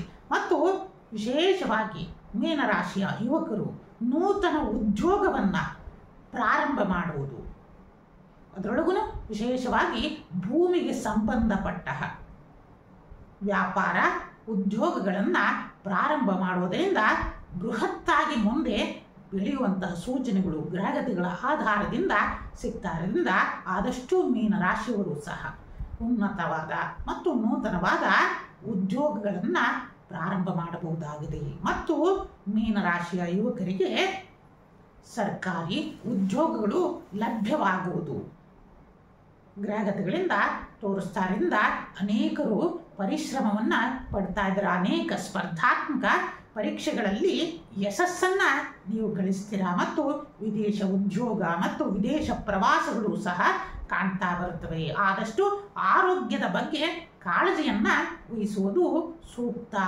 ಮತ್ತು ನೀವು ಆಹಾರದ ಕಡೆ ಗಮನವನ್ನ ಕೊಡುವುದು ಮತ್ತು ಉತ್ತಮ ಸಮಯದಲ್ಲಿ ಆಹಾರವನ್ನ ಗ್ರಹಣ ಮಾಡುವುದರಿಂದ ಆರೋಗ್ಯ ಭಾಗ್ಯವನ್ನ ಪಡಿತಾ ಹೋಗ್ತೀರಾ ಮತ್ತು ನದಿಯ ಸ್ನಾನಗಳು ಮತ್ತು ಪುಣ್ಯಕ್ಷೇತ್ರಗಳ ಸಂದರ್ಶನ ಮತ್ತು ಸಮುದ್ರ ಸ್ನಾನಗಳನ್ನ ವಿಶೇಷವಾಗಿ ಶನಿವಾರದ ಸಮಯದಲ್ಲಿ ಮೀನರಾಶಿಯವರು ಮಾಡುವುದರಿಂದ ಎಲ್ಲ ಶನಿ ದೋಷದಿಂದ ಮುಕ್ತಿಯನ್ನ ಪಡಿತಾ ಹೋಗ್ತೀರಾ ಮತ್ತು ಮಹಾಲಕ್ಷ್ಮಿಯ ಕೃಪೆಗೆ ಪಾತ್ರರಾಗ್ತಾ ಹೋಗ್ತೀರಾ. ಯಾವುದೇ ದೋಷ ಇದ್ರೂ ಸಹ ಪರಿಹಾರ ಆಗುತ್ತೆ ಅಂತಂದು ತಿಳಿಸ್ತಾ ಇಷ್ಟಗಾಮೀಶ್ವರಿಗೆ ಚಂದನದ ಅರ್ಪಣೆ ಮತ್ತು ಶ್ರೀಗಂಧವನ್ನ ಸಮರ್ಪಣೆಯನ್ನ ಮಾಡುವುದರಿಂದ ಸಕಲ ಇಷ್ಟಾರ್ಥಗಳು ಶೀಘ್ರವಾಗಿ ಸಿದ್ಧಿಸಲಿ ಅಂತಂದು ಶುಭಾಶೀರ್ವಾದವನ್ನ ಮಾಡ್ತಾ ಇದ್ದೀವಿ. ಇದೇ 13 ಜುಲೈನಿಂದ ಪ್ರಾರಂಭವಾಗಿ ನವೆಂಬರ್ 28ರವರೆಗೂ ಸಹ ಲೋಕ ಕಲ್ಯಾಣಾರ್ಥವಾಗಿ ನಮ್ಮ ಪವರ್ ಟಿವಿಯ ಸಹಯೋಗದೊಂದಿಗೆ ವಿಶೇಷವಾಗಿ ವಿಶ್ವಶಾಂತಿಗೋಸ್ಕರ ಮತ್ತು ಸಕಲ ವೀಕ್ಷಕರ ಮತ್ತು ಶ್ರೀ ಸಿದ್ಧಲಿಂಗೇಶ್ವರ ಗದ್ದಿಗೆ ಮಠದ ಭಕ್ತವೃಂದ ಶಿಷ್ಯವೃಂದದ ಅಭಿವೃದ್ಧಿಗೋಸ್ಕರ ಮತ್ತು ಸಕಲ ಶನಿದೋಷದ ನಿವಾರಣೆಗೋಸ್ಕರ ಶ್ರೀಮಠದಲ್ಲಿ ಶನಿ ಶಾಂತಿ ಯಾಗವನ್ನ ಇದೇ 13ರಿಂದ ಸತತವಾಗಿ ನವೆಂಬರ್ 28ರವರೆಗೂ ಸಹ ಆಹುತಿಯನ್ನ ಕೊಡುವುದು, ಯಜ್ಞವನ್ನ ನಡೆಸುವುದು ಮತ್ತು ಸ್ವಾಮಿಯ ಪರಮಾತ್ಮನಲ್ಲಿ ಪ್ರಾರ್ಥನೆಯನ್ನ ಮಾಡುವುದು ಇಡೀ ವಿಶ್ವಶಾಂತಿಗೋಸ್ಕರ ಈ ಮಹಾಯಾಗದಲ್ಲಿ ತಾವುಗಳು ಸಹ ಕುಟುಂಬ ಸಮೇತವಾಗಿ ಪಾಲ್ಗೊಳ್ಳುವುದು ಮತ್ತು ಸೇವೆಯನ್ನ ನಡೆಸುವುದು ಆ ಶನೇಶ್ವರ ಪರಮಾತ್ಮನ ಕೃಪೆಗೆ ಪಾತ್ರರಾಗುವುದರಿಂದ ಈ ಶನಿಯಿಂದ ಉಂಟಾಗುವ ಸಕಲ ದೋಷಗಳಿಂದ ಪರಿಹಾರಗಳು ಸಹ ಉಂಟಾಗ್ತವೆ ಅಂತಂದು ನಿಮ್ಮೆಲ್ಲರಿಗೂ ಸಹ ತಿಳಿಸುತ್ತಾ ವಿಶೇಷವಾಗಿ ಈ ಯಾಗದಲ್ಲಿ ಭಾಗವಹಿಸುವುದರಿಂದ ಸಾಡೆ ಸಾತಿನ ಪ್ರಭಾವ ಇರಲಿ ಮತ್ತು ಪಂಚಮ ಶನಿ, ಅಷ್ಟಮ ಶನಿ ಮತ್ತು ಜನ್ಮ ಶನಿ ಮತ್ತು ಗರ್ಭಶನಿಯ ದೋಷಾರಿಷ್ಟಗಳು ಇರಲಿ ಮತ್ತು ಶನಿ ರಾಹುವಿನಿಂದ ಉಂಟಾಗಿರುವ ಸಕಲ ಶಾಪದೋಷ ಪ್ರೇತ ಶಾಪ ಇರಲಿ ಮತ್ತು ಶನಿಕೇತು ಮತ್ತು ರವಿಶನಿಯ ಒಟ್ಟು ಹೀಗೆ ಶನಿಯ ಯುತಿ ದೋಷಗಳು ಎಂತ ಇದ್ರೂ ಸಹ ಎಲ್ಲ ದೋಷಗಳು ಸಹ ಪರಿಹಾರದಿಂದ ಬಿಡುಗಡೆಯನ್ನ ಪಡಿತಾ ಹೋಗ್ತೀರಾ. ವಿಶೇಷವಾಗಿ ಶನಿ ಪರಮಾತ್ಮನ ಅನುಗ್ರಹ ಉಂಟಾಗ್ತಾ ಹೋಗುತ್ತೆ. ಯಾಕಂತಂದ್ರೆ ನಾವುಗಳು ನಿಮಗೆ ಆಗ್ಲೇನೆ ತಿಳಿಸಿದ್ವಿ. ಯಾಕಂತಂದ್ರೆ ನಮ್ಮ ಹಿಂದಿನ ಗುರುಗಳು ನೀಲಕಂಠ ಶಿವಾಚಾರ್ಯ ಭಗವತ್ಪಾದಗಳು ಯಾವ ರೀತಿಯಿಂದ ವಿಘ್ನೇಶ್ವರ ಶರ್ಮಾರವರಿಗೆ ಅನುಗ್ರಹ ಮಾಡಿದ್ದು, ಶನಿಯ ಹಿಮ್ಮುಖ ಚಲನೆಯಲ್ಲಿ ಗುರುವಿನ ಅನುಗ್ರಹ ಇತ್ತಂದ್ರೆ ಶನಿ ಪರಮಾತ್ಮನ ಅನುಗ್ರಹ ಹೀಗೆ ಸುಲಭವಾಗಿ ನಮ್ಮ ಮೇಲೆ ಉಂಟಾಗ್ತಾ ಹೋಗುತ್ತೆ ಅಂತಂದು ಸಹ. ಆದ್ದರಿಂದ ಈ ಶನಿಯ ಹಿಮ್ಮುಖ ಚಲನೆಯಲ್ಲಿ ಪ್ರತಿಯೊಬ್ಬ ರಾಶಿಯವರು ಸಹ ಶ್ರದ್ಧಾ ಭಕ್ತಿಯಿಂದ ಸಹ ಪ್ರತಿ ಶನಿವಾರ ವಿಶೇಷವಾಗಿ ಒಂದು ಇಡೀ ಎಳ್ಳನ್ನ ಮತ್ತು ಆಕಾಶ ನೀಲಿ ಬಣ್ಣದ ಒಂದು ಬಟ್ಟೆಯನ್ನ ತಮ್ಮ ತಮ್ಮ ಪೂಜಾ ಮಂದಿರದಲ್ಲಿಟ್ಟು ಪೂಜೆಯನ್ನ ಮಾಡಿ ಓಂ ಶಂ ಶನೇಶ್ವರಾಯ ನಮಃ ಅಂತಂದು ಪ್ರಾರ್ಥಿಸಿ ತಮ್ಮ ಕೈಲಾದಷ್ಟು ದಕ್ಷಿಣಾದಿಗಳನ್ನು ಇಟ್ಟು ಅದನ್ನು ಗೋಶಾಲೆಗಾಯಿತು ಇಲ್ಲ ದೇವಸ್ಥಾನಗಳಿಗಾಗಲಿ ಇಲ್ಲ ಪುಣ್ಯ ನದಿಗಳಲ್ಲಿ ಮತ್ತು ಬಡವರಿಗೆ ಸಹಾಯವನ್ನು ಮಾಡುವುದರಿಂದ ಮತ್ತು ಶನೇಶ್ವರನಿಗೆ ತೈಲಾಭಿಷೇಕವನ್ನು ಮಾಡುವುದರಿಂದ ಈ ಎಲ್ಲ ಶನಿ ದೋಷಗಳಿಂದ ಪರಿಹಾರಗಳು ಕ್ಷಣ ಮಾತ್ರದಲ್ಲಿ ಉಂಟಾಗುತ್ತೆ ಅಂತಂದು ಆಗಲೇ ಉದಾಹರಣೆ ಸಮೇತ ನಡೆದ ಘಟನೆಯನ್ನ ನಿಮಗೆ ತಿಳಿಸಿದ್ದೀವಿ. ಆದಷ್ಟು ಈ ಮಹಾಯಾಗದಲ್ಲಿ ಪ್ರತಿಯೊಬ್ಬ ಶಿಷ್ಯರೂ ಸಹ, ಏಕೆಂತಂದ್ರೆ ಇದೇ 13ರಿಂದ ನವೆಂಬರ್ 28ರವರೆಗೂ ಸಹ ಎಲ್ಲ ರಾಶಿಗಳ ಅಭಿವೃದ್ಧಿಗಾಗಿ ಕ್ಷೇಮಕ್ಕೋಸ್ಕರ ಈ 12 ರಾಶಿಯವರೆಗೂ ಸಹ ಎಲ್ಲರಿಗೂ ಶುಭ ಫಲಗಳು ಉಂಟಾಗಲಿ ಅಂತಂದು ನಿಮ್ಮೆಲ್ಲರಿಗೋಸ್ಕರ ಈ ಮಹಾಯಾಗವನ್ನ ಆಯೋಜಿಸಲಾಗಿದೆ. ಈ ಮಹಾಯಾಗದಲ್ಲಿ ಪ್ರತಿಯೊಬ್ಬರೂ ಸಹ ಪಾಲ್ಗೊಂಡು ಈ ಮಹಾಯಾಗದ ಪುಣ್ಯ ಫಲಗಳನ್ನು ಪಡಿತಾ ಹೋಗಿ ಅಂತಂದು ಶುಭಾಶೀರ್ವಾದವನ್ನು ನೀಡುತ್ತೀವಿ.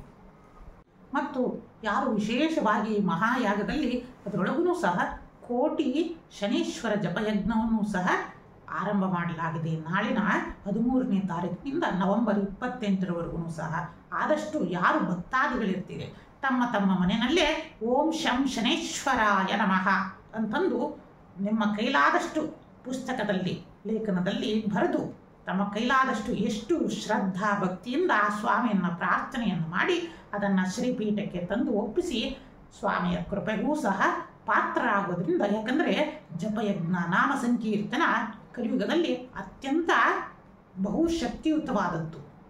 ಆದಷ್ಟು ಪ್ರತಿದಿನವೂ ಸಹ 24 ಗಂಟೆ ಭಗವಂತ ನಮಗೆ ಕೊಟ್ಟಿದ್ದಾನೆ. ಇಂತಹ 24 ಗಂಟೆನಲ್ಲಿ ನಾವು ಒಂದು 10 ನಿಮಿಷನಾದರೂ ಸ್ವಾಮಿಯ ಹೆಸರನ್ನು ಜಪವನ್ನು ಮಾಡೋಣ. ಒಂದು ಪುಸ್ತಕದಲ್ಲಿ ಆ ಸ್ವಾಮಿಯ ಹೆಸರುಗಳನ್ನು ನಿಮ್ಮ ಕೈಲಾದಷ್ಟು, ಏಕೆಂದರೆ ಕೋಟಿ ಜಪವನ್ನು ಮಾಡಬೇಕೆಂಬ ಸಂಕಲ್ಪವನ್ನು ತೊಟ್ಟಿದ್ದೀವಿ. ಈ ಜಪದಲ್ಲಿ ಪ್ರತಿಯೊಬ್ಬರೂ ಸಹ ಲಿಂಗ ತಾರತಮ್ಯ ಇಲ್ಲದೆ ಪ್ರತಿಯೊಬ್ಬರೂ ಭಾಗವಹಿಸಬಹುದು. ಗಂಡಾಗಲಿ, ಹೆಣ್ಣಾಗಲಿ, ಹಿರಿಯರಾಗಲಿ, ಮಕ್ಕಳಾಗಲಿ, ಯುವಕರಾಗಲಿ ಪ್ರತಿಯೊಬ್ಬರೂ ಸಹ ಶ್ರದ್ಧಾ ಭಕ್ತಿಯಿಂದ ಸ್ವಾಮಿಯ ಕೃಪೆಗೆ ಪ್ರತಿಯೊಬ್ಬರೂ ಸಹ ಪಾಲ್ಗೊಳ್ಳಬಹುದಾಗಿದೆ. ಇಂತಹ ಜಪಯಜ್ಞದಲ್ಲಿ ತಾವುಗಳು ಎಲ್ಲೇ ಇದ್ರೂ ಸಹ ಅಲ್ಲಿಂದಲೇ ಸಿದ್ಧಲಿಂಗೇಶ್ವರನ ಪ್ರಾರ್ಥನೆಯನ್ನು ಮಾಡಿ ಗುರುಗಳ ಅನುಗ್ರಹವನ್ನು ಪಡೆದು ಈ ಜಪವನ್ನು ಭರ್ತಿ ಮಾಡಿ ಆ ಪ್ರತ್ಯಕ್ಷವಾಗಿ ಆದ್ರೂ ಪರೋಕ್ಷವಾಗಿ ಆದ್ರೂ ಸಹ ಶ್ರೀಮಠಕ್ಕೆ ಬಂದು ಅದನ್ನು ತಲುಪಿಸಿ ಗುರುಗಳ ಫಲಮಂತ್ರಾಕ್ಷತೆಯನ್ನು ಪಡೆಯುವುದರಿಂದನೂ ಸಹ ಆ ಪರಮಾತ್ಮನ ಅನುಗ್ರಹಕ್ಕೆ ಪಾತ್ರರಾಗಿ ಆ ಎಲ್ಲ ದೋಷಗಳು ಸಹ ಪರಿಹಾರ ಆಗಲಿ ಅಂತಂದು ಮತ್ತೊಮ್ಮೆ ನಿಮ್ಮೆಲ್ಲರಿಗೂ ಸಹ ತಿಳಿಸುತ್ತಾ, ಪರಮದಯಾಳು ಶ್ರೀ ಸಿದ್ಧಲಿಂಗೇಶ್ವರರು ಜಗನ್ಮಾತೆಯಾದ ಇಷ್ಟಗಾಮೇಶ್ವರಿಯು ಸಕಲರಿಗೂ ಸನ್ಮಂಗಳವನ್ನು ದಯಪಾಲಿಸಲಿ. ಈ ಶನಿಯ ಹಿಮ್ಮುಖ ಚಲನೆಯಿಂದ ಉಂಟಾಗುವ ಅನೇಕ ಅನಾನುಕೂಲಗಳೆಲ್ಲ ಪರಿಹಾರ ಆಗಿ ಆ ತಾಯಿ ಇಷ್ಟಕಾಮೇಶ್ವರಿಯ ದಯೆಯಿಂದ ಸಕಲವು ಸರ್ವಮಂಗಳಗಳು ಉಂಟಾಗಲಿ ಅಂತಂದು ಶುಭಾಶೀರ್ವಾದವನ್ನು ನೀಡುತ್ತಾ ಇದ್ದೀನಿ. ಓಂ ನಮಃ ಶಿವಾಯ.